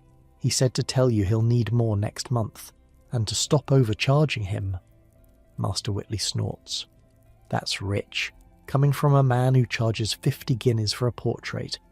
Did you see any of his work?" "No, sir, but I talked to him. Briefly." "Talked to him?" Master Whitley's eyebrows rise. "About what?" "His prints, Gin Lane. He asked what I thought of them." "And what did you say?" "That they scared me." Master Whitley considers this. Then he nods slowly. "Hogarth likes honest people. Most of the toffs who buy his paintings wouldn't know honest if it bit them. They want flattery. Pretty pictures of themselves looking noble and virtuous. Hogarth gives them that. But he also makes prints that show London as it really is. The gin and the poverty and the rot underneath the silk." He pauses, looks at you with something that might be respect. You told him the truth. That's worth more than you know. The afternoon passes slowly after that. Customers come and go. You sell the usual assortment of haberdashery. Ribbons, buttons, lace, pins, the rhythm of commerce, the endless flow of money-changing hands. But your mind keeps wandering back to Leicester Fields, the grand houses, the well-dressed people, the painter in his smock with the brush behind his ear, asking what you thought of his work. London has layers. You're starting to see that now. The City and Westminster, the merchants and the aristocrats, the workers and the watchers. Each layer has its own rules, its own rhythms, its own way of surviving. You're still at the bottom of all those layers. An apprentice from Essex, 7 years away from being a journeyman, longer still from being a master. But you've walked through Leicester Fields and talked to William Hogarth and watched a monkey in a tiny hat steal juggling balls from a man in motley. That's something. Late in the afternoon, a customer comes in who doesn't look like your usual trade. A young man, maybe a few years older than you, dressed in clothes that are expensive but rumpled. His wig is slightly askew. There's ink on his fingers, like the printer's devil from the tavern, but his hands are too soft for manual labour. "Do you have any black ribbon?" he asks. "The widest you've got." "For mourning, sir?" "For theatre." He grins. "I'm at Drury Lane. We're mounting a production of Romeo and Juliet. The costumer sent me out for ribbon, and I'm afraid I haven't the faintest idea what I'm doing." Drury Lane. The theatre. Another world you've never seen. "How much do you need, sir?" 20 yards? 30? I honestly don't know. She said plenty, which isn't terribly helpful. You show him the black ribbons. There are 3 widths in stock. He looks at them like they're written in a foreign language. "This one," you say, pointing to the medium width. Wide enough to be visible from the audience, not so wide it looks clumsy. For theatrical use, this is what most costumers prefer. He looks at you with new interest. "You know about theatre?" "I know about ribbon," he laughs. Actually laughs, delighted. "I like you. What's your name?" Will Marsden." "Will. Excellent. A good theatrical name. You know, Shakespeare had a will, in his sonnets. The Dark Lady and all that." He waves a hand. "Never mind. I'll take 30 yards of the medium, and whatever pins you think I need." The costumer also mentioned pins. Many pins. You measure out the ribbon, count out 4 packets of pins, wrap everything in brown paper. The young man pays without haggling, which is unusual. Rich people usually haggle more than poor people, in your experience. It's how they stay rich. "If you ever want to see a show," he says, taking his parcel, Come round to the stage door at Drury Lane. Ask for Thomas Arne. Tell them you're the ribbon man. I'll get you in. Thomas Arne, you file the name away. Thank you, sir. He waves as he leaves. Thank you, Will. You've saved me from the costumer's wrath, and that's no small thing. The woman is terrifying. The door swings shut behind him. You're left standing behind the counter, holding 3p more than you had before, and an invitation to Drury Lane Theatre. This city keeps surprising you. The days have a way of blurring together when you're learning a trade. You wake, you work, you sleep, you wake again. Before you know it, 3 weeks have passed since your trip to the West End. 3 weeks of ribbons and buttons and lace. 3 weeks of learning which customers will haggle and which will pay full price without blinking. 3 weeks of watching Master Whitley work his magic on wealthy clients and taking mental notes. And then, on a Monday morning, Jack shakes you awake earlier than usual. Get up, it's hanging day. Hanging day, you've heard about these. Everyone in London has. 8 times a year the condemned prisoners from Newgate are loaded onto carts and paraded through the streets to Tyburn, where the gallows wait. The whole city turns out to watch. Shops close, work stops. It's like a holiday, except instead of celebrating something, you're watching people die. I'm not sure I want to see that, you say. Jack is already pulling on his coat. You don't have a choice. Master Whitley gave us the morning off. Said we should go, see what happens to people who break the law. Educational, he called it. Educational? Right. The streets are already crowded when you step outside. People are streaming west toward Oxford Road, toward Tyburn. Whole families walking together. Parents holding children on their shoulders so they can see over the crowds. Vendors selling meat pies and roasted nuts and cups of ale. It's festive almost, like a fair. Except for where everyone's going. Jack knows the route. He's done this before. We'll cut through Holborn, he says, get ahead of the procession, find a good spot near the gallows. You follow him through streets that grow more packed with every step. The crowd has a strange energy, excited but also tense. Everyone's talking, laughing, but there's an undercurrent of something else. Anticipation, or maybe dread. You pass a woman selling ballads, printed sheets with songs about the condemned men, their crimes, their last words. Some of these ballads are written before the execution even happens. The printers just make up what they think the dying men will say. Nobody seems to mind. 3 for a penny, the woman shouts. The life and death of Tom Whitmore, the gentleman thief. Read all about his crimes and his final confession. Jack buys one. Unfolds it as you walk, reading out loud. Says here this Whitmore fellow robbed a coach on Hounslow Heath.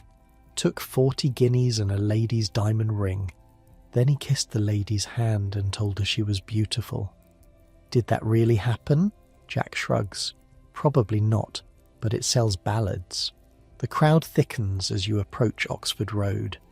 This is the route the procession takes from Newgate Prison in the east to Tyburn in the west. 3 miles of public spectacle.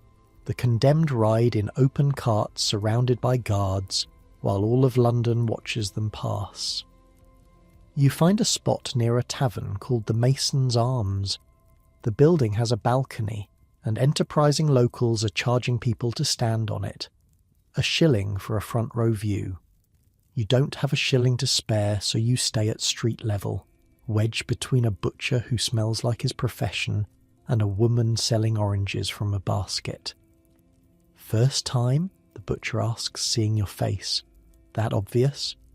You've got the look. Green around the edges. He laughs, not unkindly. Don't worry. After the first one, it gets easier. You're not sure you want it to get easier. The procession arrives maybe an hour later. You hear it before you see it. Cheering from down the road. The rumble of cartwheels on cobblestones. The clop of horses' hooves. Then the first cart comes into view. There are 3 carts today. each carrying condemned prisoners. Guards on horseback ride alongside, keeping the crowd from getting too close. A chaplain in black robes walks behind, reading from a Bible, though you can't hear his words over the noise of the crowd. The prisoners themselves look smaller than you expected. Just people. Men mostly, though you think you see a woman in the second cart. They're dressed in their best clothes. That's tradition.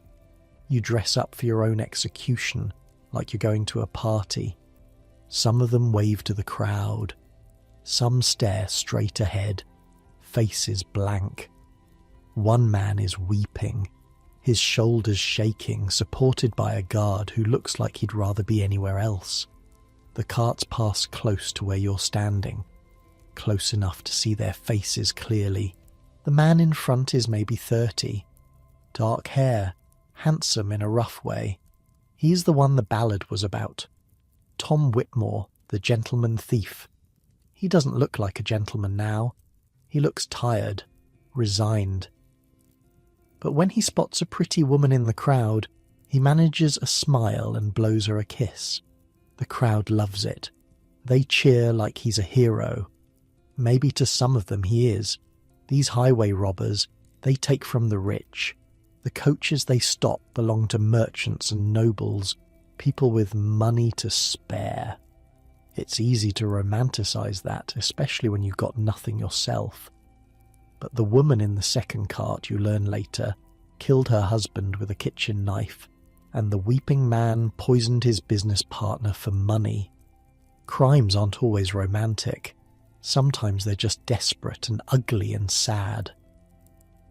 The procession moves on.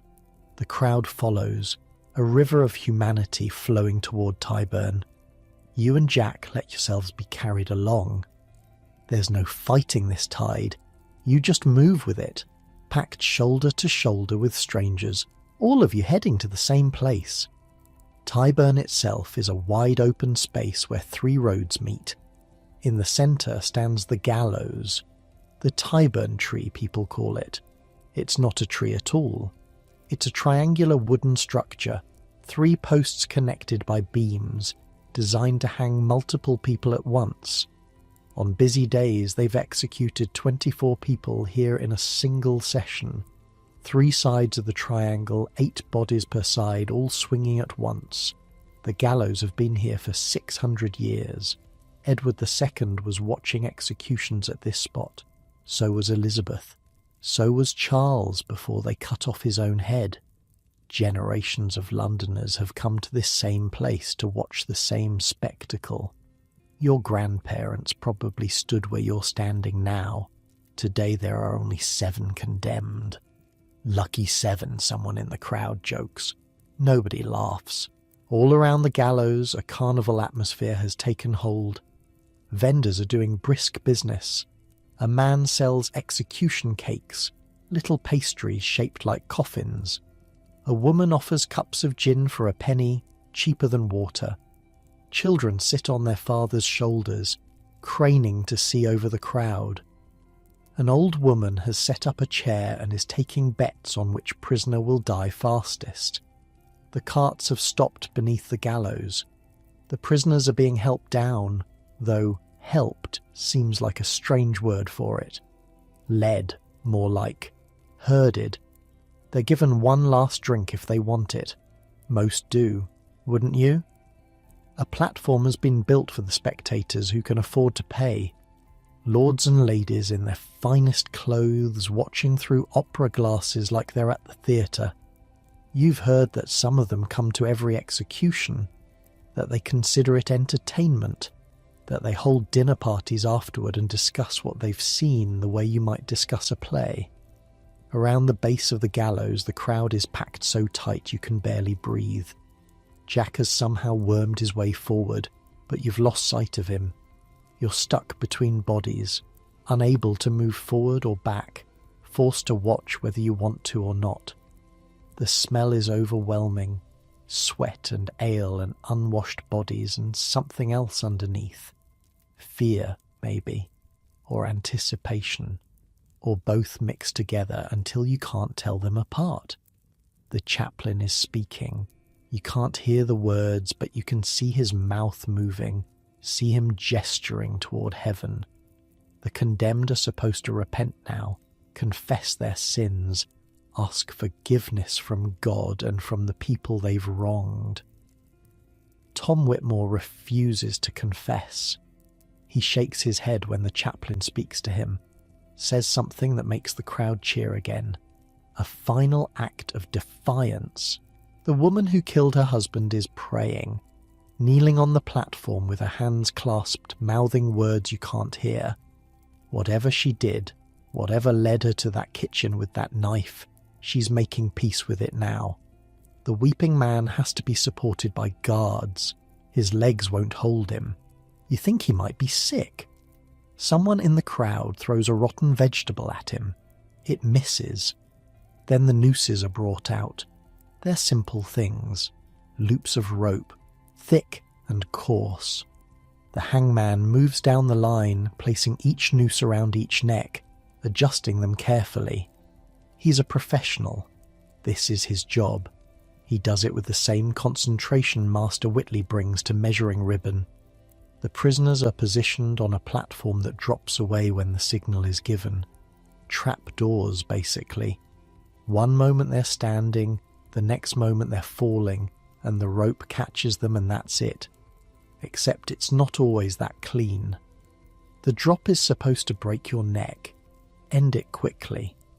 But the science isn't exact, and the hangman doesn't always get it right. Sometimes it takes longer than it should. Sometimes the family pays someone to pull on the dying person's legs. Speed things up. It's a mercy of a sort. The signal is given. The trapdoors drop. 7 bodies fall. You don't look away. You want to, but you can't. It's like your eyes are locked open, forced to witness this thing that's been done in the name of justice. Some of them die quickly. The drop does its work. Tom Whitmore is one of those. His luck held until the end. Others take longer. That's the cruel truth of hanging. The science isn't perfect. The crowd watches in silence for those ones, or maybe you just can't hear anything over the rushing in your ears. Around you, people are reacting in different ways. Some are cheering, some are crying, some are eating their meat pies, watching the bodies swing completely unmoved. A group of pickpockets is working the crowd, taking advantage of everyone's distraction. Tyburn blossoms, they call themselves. They bloom while death happens. You feel sick. This is justice in Georgian London. This is what happens when you break the law. Steal 40 guineas from a coach and you die in front of a cheering crowd.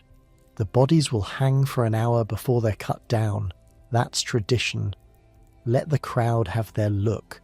Let the lesson sink in. After that, the real business begins.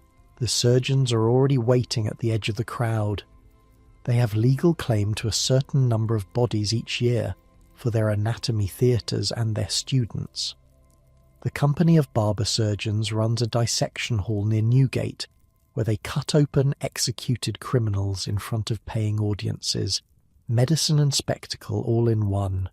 The bodies the surgeons don't claim will go to the anatomists, private collectors who pay good money for fresh specimens. There's a whole underground economy in corpses. The resurrection men you heard about from the Link Boy, they're part of it. Bodies are worth money in Georgian London. Dead or alive, you're always worth something to someone. Some prisoners arrange for their families to claim their bodies quickly before the surgeons can get to them. They pay bribes to the guards, to the hangman, to anyone who can speed the process along.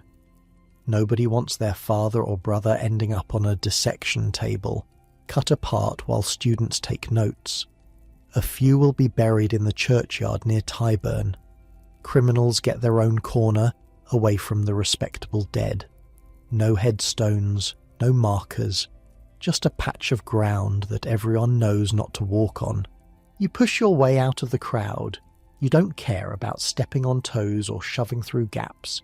You just need to get away from here. Away from the smell of death and the sound of cheering and the sight of those bodies turning slowly in the wind. You find a wall to lean against. Breathe. Try not to throw up. A dog runs past, carrying something in its mouth that you refuse to look at closely. Jack finds you a few minutes later. He's got colour in his cheeks, like he's been drinking. Probably has. The taverns near Tyburn do their best business on hanging days. First one's always rough, he says. You'll get used to it. I don't want to get used to it, he shrugs. Then don't come next time. But I'll tell you something, Will. Every merchant on Cheapside has seen this. Every apprentice. Every journeyman. We all know what happens if we steal from our masters, if we cheat our customers, if we break the rules. He looks back toward the gallows where the bodies are still swinging. That's not entertainment, that's a lesson. Make sure you learn it. You walk back to Cheapside in silence. The festive mood of the morning has drained out of the streets.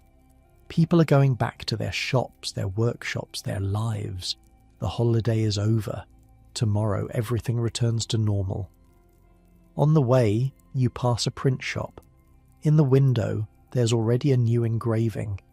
The execution you just witnessed, rendered in black and white. The Tyburn tree with 7 figures dangling from it.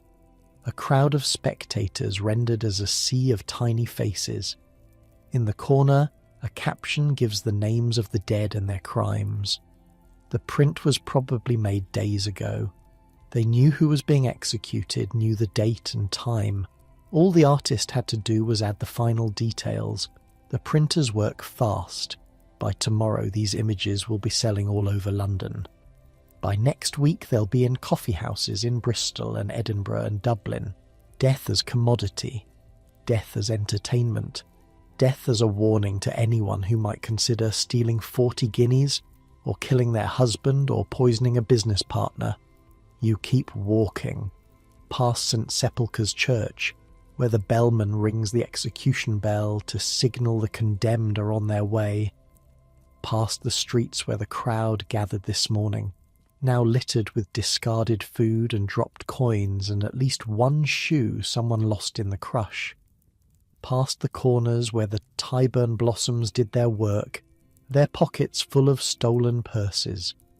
But you keep seeing those bodies, keep hearing the strange silence that fell over the crowd in those final moments. Keep thinking about the weeping man who couldn't stand on his own legs, who had to be held up just so they could execute him properly. This is London, the same city that builds magnificent cathedrals and fills coffee houses with ideas.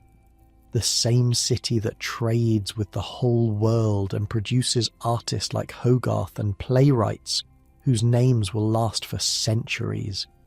This city also hangs 7 people on a Monday morning and calls it justice, sells tickets to watch, prints commemorative engravings. You're not sure how to hold both of those things in your head at once, but you're learning. Back at the shop, Master Whitley is waiting. He doesn't ask if you went to Tyburn. He already knows. He sent you there after all. Did you see it? He asks. Yes, sir. All of it? Yes, sir. He nods. His face gives nothing away. Good. Now you know. Now get back to work. And just like that, it's over. The execution becomes another thing that happened. Another piece of London that you've absorbed. The ribbons need organising and there's a customer waiting, and the afternoon doesn't care what you saw this morning. You take your place behind the counter. You sell buttons and pins and packets of needles. Your hands move automatically, measuring and cutting and wrapping, while your mind is still at Tyburn, still watching 7 bodies swing. It gets easier, Jack said. You're not sure if that's a comfort or a curse. The week after Tyburn passes slowly. You find yourself thinking about it at odd moments. Measuring ribbon, you see the bodies swinging. Counting coins, you hear the crowd. It fades eventually, the way all things fade, but it leaves something behind. A weight you didn't have before. And then Sunday comes, and Sundays are different. The shop is closed. The law says so. No trading on the Lord's Day. Master Whitley takes this seriously. He's at St Mary Le Bow for the morning service, Mrs Whitley beside him, both of them dressed in their Sunday best. You're supposed to go to church too, all apprentices are. It's part of the deal, part of the moral instruction that comes with learning a trade. But Master Whitley doesn't check where you worship, and Jack has been telling you for weeks about a place you need to see. Greenwich, he says, lacing up his boots. Best view in England. And the old sailors at the hospital will tell you stories that'll curl your hair. You could use a good view right now, something to replace the images in your head. So instead of church, you head east, down to the river, where the watermen are doing a steady Sunday trade, ferrying people away from the city.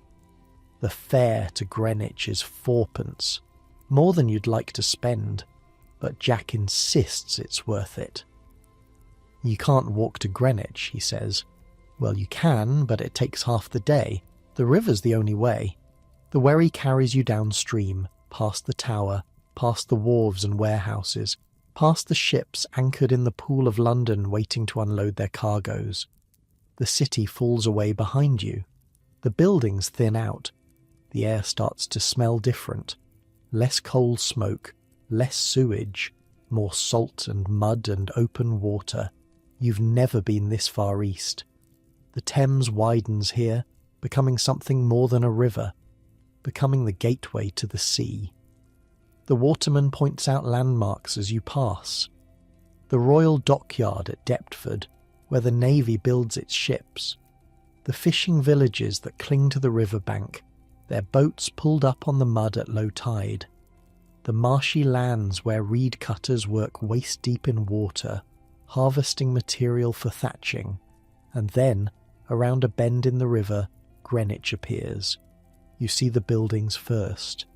2 massive structures rising from the waterfront, their white stone gleaming in the morning light. Columned facades, domed towers, symmetry that speaks of money and power and absolute confidence. These aren't just buildings, they're statements.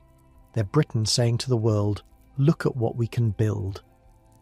Greenwich Hospital, Jack says, for old sailors, the ones who fought the French and the Spanish and lost their legs or their arms or their minds doing it. The Crown takes care of them here. The wherry pulls up to a landing stage. You climb out onto solid ground and stand there for a moment, just looking. The hospital isn't one building but a complex of them, arranged around courtyards and gardens. Christopher Wren designed it, the same architect who built St Paul's. You can see the similarity in the domes, in the classical proportions, in the way the whole thing seems to reach toward heaven. But St Paul's is about God. This place is about the sea. You walk through the grounds, past clipped lawns and careful plantings. Old men sit on benches in the morning sun. Some of them are missing limbs. One man has a wooden leg, another an empty sleeve pinned to his coat. A few have faces scarred by fire or marked by disease. These are the veterans, the men who sailed with admirals whose names you learned as a child, the men who fought battles in oceans you'll never see. One of them catches you staring. First time here, lad? He's old, 70 at least, maybe more.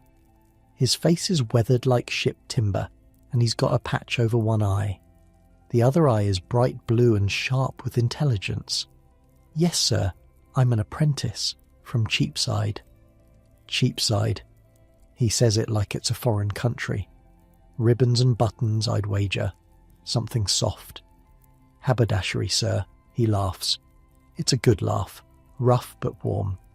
I was at sea before you were born, before your father was born, probably. 40 years I served, fought the Spanish at Cartagena, fought the French at Toulon, sailed around Cape Horn in a storm that killed half the crew. He taps his eye patch. Lost this at Portobello, splinter from a mast hit by cannon fire. You don't know what to say. What do you say to someone who's lived a life like that? Sit down, lad. You're making me nervous standing there like a heron. You sit on the bench beside him. Jack has wandered off somewhere, probably chatting up a maid or looking for food. The old sailor doesn't seem to mind the company. What's your name? Will Marsden. I'm Josiah Cook, boatswain's mate, HMS Gloucester, retired. He says it formally, like he's introducing himself to an admiral. 40 years at sea, and now I live here watching the river go by. Do you miss it? The sea? He's quiet for a moment. Watches a boat pass on the river. Every damn day. It's a terrible life, boy.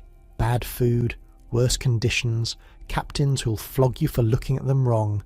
Men die of scurvy, of fever, of drowning, of everything you can imagine. I've seen friends fall from the rigging and break on the deck below. Seen ships go down with all hands in storms that came from nowhere.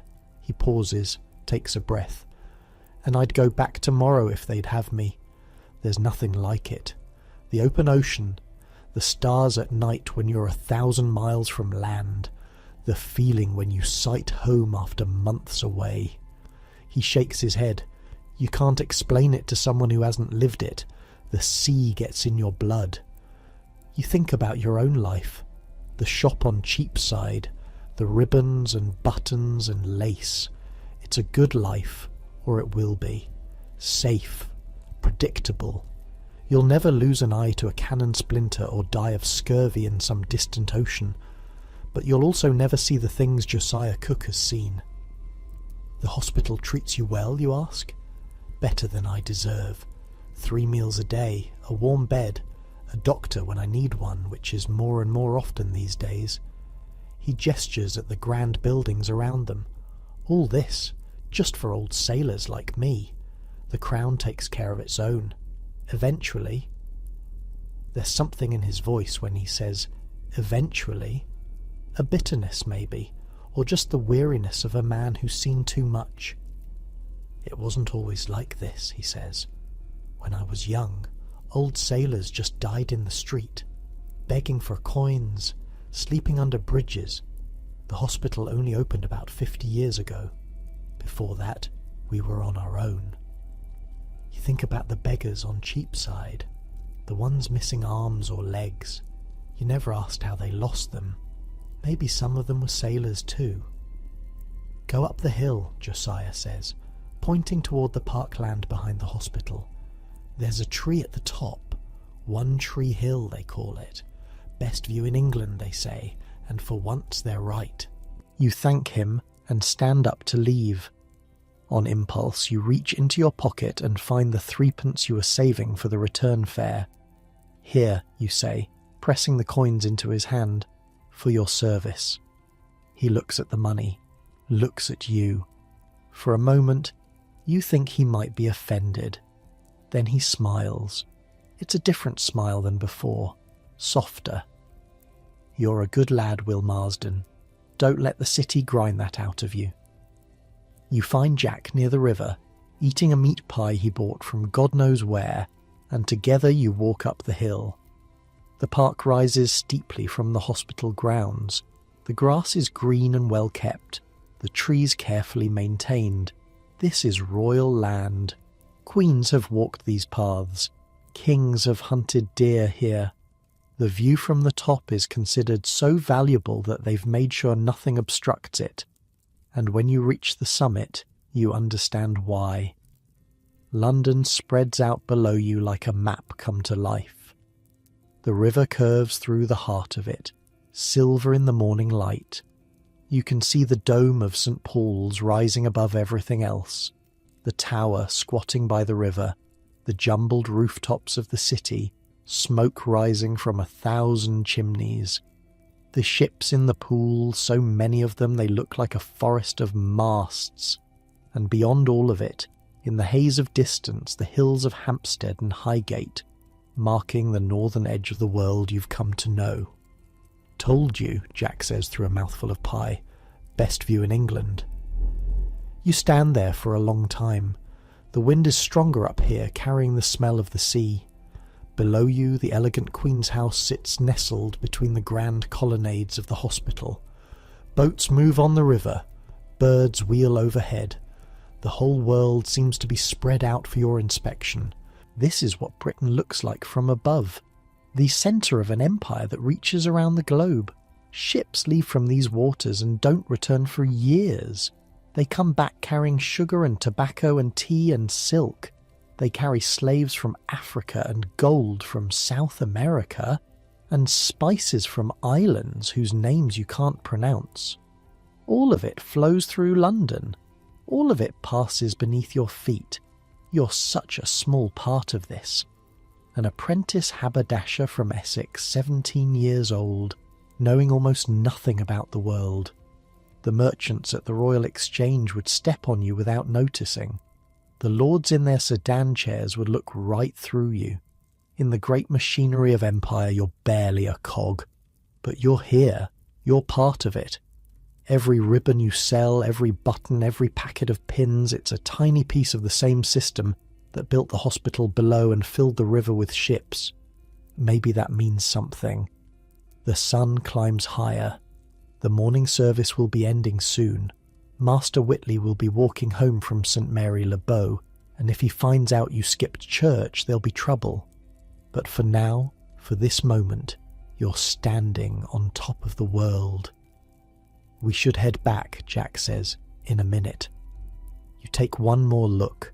Try to fix it in your memory. The curve of the river, the dome of St. Paul's, the ships and the buildings and the endless sprawl of streets and houses and lives. You came to London 6 months ago with nothing but a letter of introduction and a bundle of clothes. You didn't know anyone, didn't know anything. The city was overwhelming, terrifying, too big to comprehend. Now you know things. You know which streets to avoid at night. You know how to negotiate with a Southwark button merchant. You know what it looks like when 7 people die on a Monday morning. You know the smell of the Thames at low tide and the taste of cheap ale at the Feathers and the sound of the Bow bells calling you home. You're becoming a Londoner. The thought is strange. You still think of yourself as a boy from Essex, but Essex is fading. The village where you grew up, the fields where you used to help with the harvest, the faces of people you knew your whole life. They're becoming memories now, stories you tell yourself about who you used to be. Who you're becoming is something else, something shaped by this city and its rhythms, its noise and its smell and its endless hunger for commerce, its beauty and its brutality, its Hogarths and its hangings. Will, seriously, we need to go. You turn away from the view, start down the hill. The walk back to the river takes longer than the walk up. Your legs are tired, your mind is full. Jack chatters about something, a girl he met last week, a scheme he's heard about, the usual stream of talk that fills his silences. You barely hear him. On the wherry back to London, you watch the city grow larger as you approach. The buildings stack up against the sky. The noise starts to reach you, even from the water. The familiar reek of the Thames, the undertow of rot and sewage that you've somehow stopped noticing. Home. It's not the home you were born in. It's not the home where your parents still live and your brothers still work the fields. But it's home now. The place where you sleep and eat and work and learn. The place where you're making a life. The wherry pulls up to the stairs near the tower. You climb out, pay the waterman with money Jack lends you and start the walk back to Cheapside. The streets are quiet. Sunday afternoon.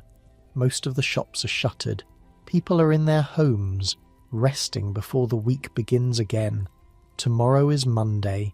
There will be customers to serve and suppliers to negotiate with, and fabric to measure and money to count.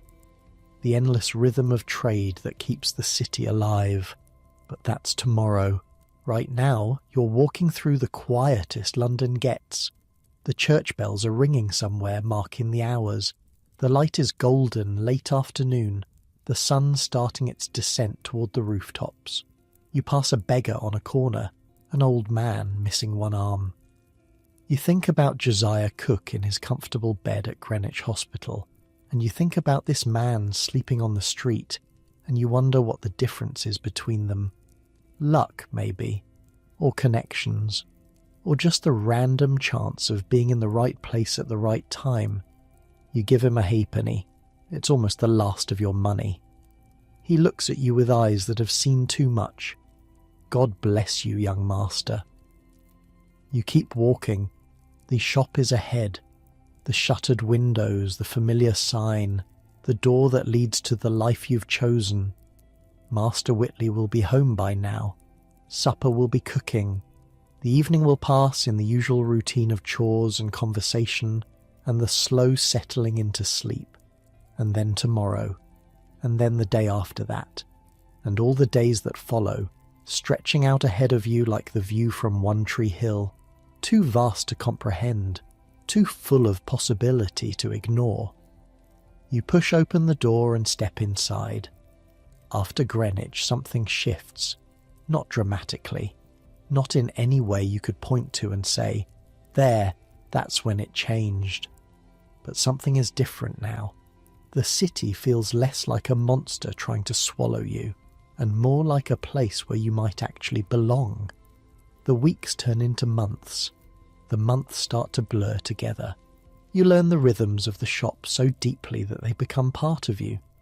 The morning opening, the midday lull, the afternoon rush, the evening counting of coins. You know which suppliers are honest and which ones pad their invoices. You know which customers will pay full price and which ones will haggle until you're both exhausted. You know the weight of a bolt of silk in your hands, the feel of good lace between your fingers, the slight differences in thread that mark the difference between quality and garbage. Master Whitley watches you less now. He trusts you with the counter when he's busy elsewhere. He sends you on errands that require judgment, not just delivery. Last week, he asked your opinion on a new supplier's samples. He listened to what you said. That felt like something. Jack finishes his apprenticeship in the spring. 7 years done, his time complete.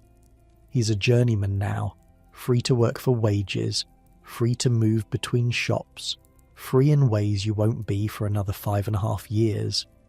He takes a position at a mercer's on Lombard Street. Better pay and better prospects, and just like that, he's gone. You get a new roommate in the attic, a boy from Kent named Samuel, 15 years old, even greener than you were when you arrived.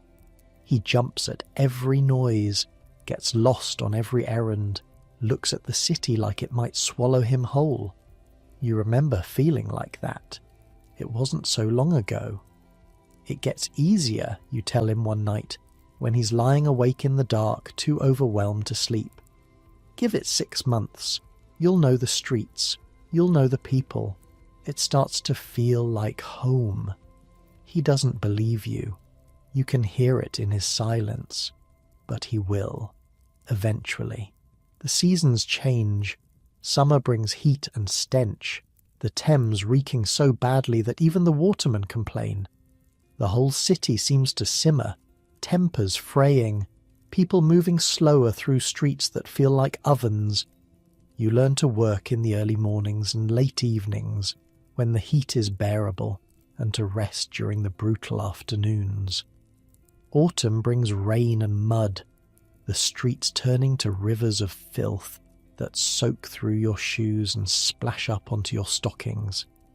You learn to walk close to the buildings where the ground is slightly higher, and to carry a stick to test the depth of puddles before stepping in. Some of those puddles are ankle deep, some are deeper.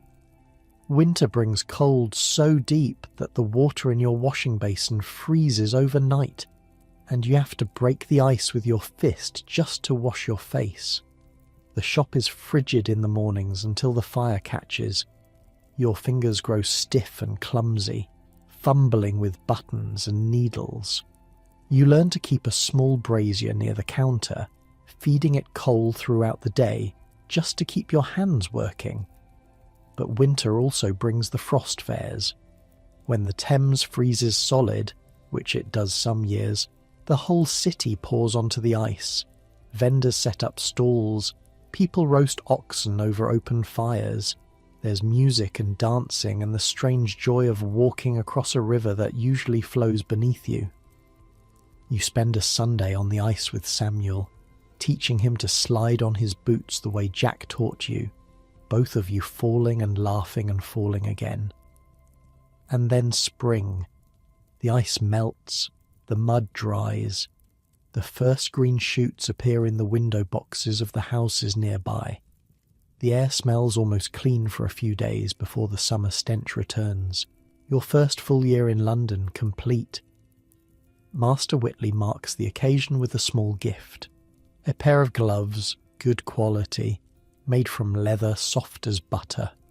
They're worth more than anything you own. You've done well, he says, better than most. Keep it up, and there might be a future here for you. A future. You think about what that means. 5 more years of apprenticeship, then however long as a journeyman, saving money, building reputation, learning everything there is to learn. Then maybe, if you're lucky, if you're good, if the stars align in your favour, your own shop someday. Your own sign above the door. Your own apprentices sleeping in the attic, learning the trade the way you're learning it now. You've started noticing things you never noticed before. The way Master Whitley arranges the shop window to catch the morning light. The way he positions the expensive goods at eye level, the cheaper stuff down below where people have to bend to see it. The way he greets regular customers by name, remembers their families, asks about their health. It's not just selling, it's theatre, performance, making people feel special so they spend more than they planned. You're learning that too. Last week a woman came in looking for plain ribbon, the cheapest kind, for her daughter's dress. You showed her the plain ribbon. Then, casually, you showed her something slightly nicer. Just a touch more colour, a bit more sheen. Not much more expensive, you said, but the way it catches the light, your daughter will feel like a princess. She bought the nicer ribbon, and some buttons to match, and a packet of pins she hadn't even known she needed. Master Whitley saw the whole thing. He didn't say anything, but later he nodded at you across the shop. Just a small nod. You're learning. It seems impossibly far away, your own shop. But so did London once when you were just a boy in Essex dreaming about the city. On quiet evenings, when the shop is closed and the work is done, you sometimes sit by the window in the back room and watch the street go dark. The lamplighters make their rounds, though their efforts barely push back the night. Candles appear in windows up and down Cheapside. The sounds of the day fade into the sounds of evening. Tavern noise and distant music and the occasional shout of a watchman calling the hour. Mrs. Whitley serves supper, the same simple food as always. Mutton or beef, vegetables from the market, bread that's slightly stale by evening but still good enough. She asks about your day sometimes, in her quiet way, listens to your answers, offers small pieces of advice that turn out to be more useful than you expected. The customers don't just buy fabric, she told you once. They buy how you make them feel. Remember that. You remember it. After supper, there's time to yourself. An hour, maybe 2, before exhaustion takes over. You could go to the Feathers with the other apprentices. You do, sometimes. But more often lately you stay in.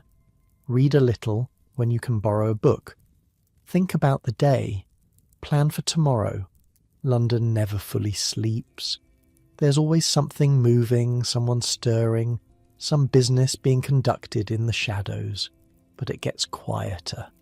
The mad energy of the daylight hours settles into something more manageable, something almost peaceful. You think about the people you've met, Hogarth with his paint-stained smock and sharp questions, Josiah Cook with his one eye and his 40 years at sea, the waterman who rowed you across the Thames on your first trip to Southwark, the link boy who guided you through the dark streets, Thomas Arne from Drury Lane, who you never did visit, though you still have his invitation tucked away somewhere. All of them living their lives in this same city. All of them part of the same vast machinery that keeps London running.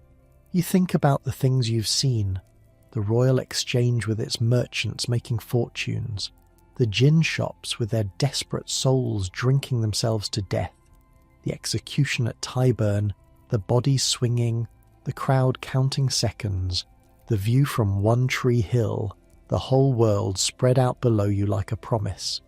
This city contains everything, every kind of person, every kind of life, every kind of death. It grinds some people down to nothing and lifts others up to heights they never imagined. The difference between the two often comes down to luck, or connections, or simply being in the right place at the right time. You've been lucky so far. A good master, a decent position, your health intact, your prospects reasonable. Not everyone can say the same.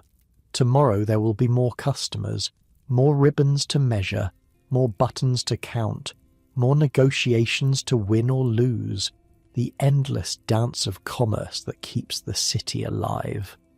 You'll wake before dawn and work until after dark and fall into bed exhausted, the same as today, the same as yesterday, the same as all the days stretching out ahead. But tonight, you're just tired. The attic room is cold. Samuel is already asleep, curled up on his side of the straw mattress, breathing slow and steady. The sounds of the city drift up through the floorboards. A cart passing in the street below, someone laughing in a nearby tavern, the distant bark of a dog. You pull the thin blanket up to your chin and stare at the ceiling. It's strange, the person you're becoming. Not the boy from Essex anymore, not quite a Londoner yet. Something in between, something still taking shape. Your mother would barely recognise you. The way you talk now, with London slang creeping into your speech, the way you move through crowds without flinching, the way you can look at a bolt of fabric and know its quality in seconds, its origin in minutes, its proper price without even thinking. She'd be proud, probably. Your father too, though he'd never say it. They sent you here with nothing but hope, and so far that hope is paying off. You're learning a trade, you're making your way, you're surviving. In a city that eats so many people alive, surviving is no small thing. The candle on the windowsill gutters and dies. Darkness fills the room, soft and complete. Just the faint glow of moonlight through the tiny window and the sounds of London settling into night. Your eyes are heavy. The day's walking has caught up with you. Your legs ache pleasantly. Your mind is finally quiet, the endless chatter of thoughts fading into something like peace. You think about the years ahead, the challenges you can't yet imagine, the opportunities that might or might not come, the person you'll be at 25, at 30, at 50. Will you still be here on Cheapside running a shop of your own? Will you have found something else? Some other path through this maze of a city? Will you even still be alive? Or will London have claimed you the way it claims so many? You can't know. Nobody can. The future is as dark as the room around you, as unknowable as the stars hidden behind the coal smoke and the clouds. But that's all right. You've learned something this year. Something they don't teach you in the shop. Something Master Whitley never put into words. You've learned that you can handle things. That the city that seemed so terrifying when you arrived is actually just a place. A big place. A complicated place. A place that will test you in ways you never expected. But still just a place. full of people trying to get through their days, same as you. The boy who stepped off that wagon from Essex, the one who flinched at every noise and got lost on every corner, he's still in there somewhere. You can still feel him sometimes when something unexpected happens. But he's not in charge anymore. The person in charge is someone new, someone who knows how to navigate crowds and negotiate prices and find his way home in the dark, someone who belongs here. Right now, in this moment, you're warm enough, fed enough, safe enough. You have a roof over your head and work that matters and people who are counting on you to show up tomorrow and do it all again. That's more than a lot of people have. That's enough. The sounds of the city grow fainter, or maybe you're just listening less. The boundary between waking and sleeping starts to blur, the way it does when you're truly exhausted, when your body has decided that consciousness is no longer required. Somewhere out there, London continues, the night watchmen walk their rounds, the gin shops serve their desperate customers, the watermen tie up their boats and count their coins, the merchants sleep in their grand houses dreaming of profits, the beggars huddle in doorways dreaming of warmth, and you, Will Marsden, apprentice haberdasher, boy from Essex, dreamer of dreams you can't yet name, you sink into the darkness. Tomorrow will come soon enough. But for now, there's just this. The softness of sleep reaching up to claim you. The quiet of the attic room. The steady breathing of the boy beside you. The distant heartbeat of a city that never quite stops. You close your eyes. The last thing you hear is the church bells somewhere far away, marking an hour you're too tired to count. And then nothing. Just rest. Just the long, slow drift into dreams. Centuries will pass. The London you know will change beyond recognition. The buildings you walk past every day will crumble and be rebuilt. The streets will be paved and lit and filled with machines you couldn't imagine. The Thames will be tamed, the plague will be conquered, the hangings will end. But people will still live here, still work here, still dream here, still fall asleep at night with the sounds of the city in their ears, wondering what tomorrow will bring. Some things don't change. The human heart doesn't change. The need for rest at the end of a long day, that doesn't change either. So let it come. Let sleep take you the way it took Will Marsden in his attic room on Cheapside 280 years ago. Let the world fade. Let the noise quiet. Let your thoughts slow and soften and finally stop. You've earned this rest. Take it and dream of whatever dreams may come. Good night.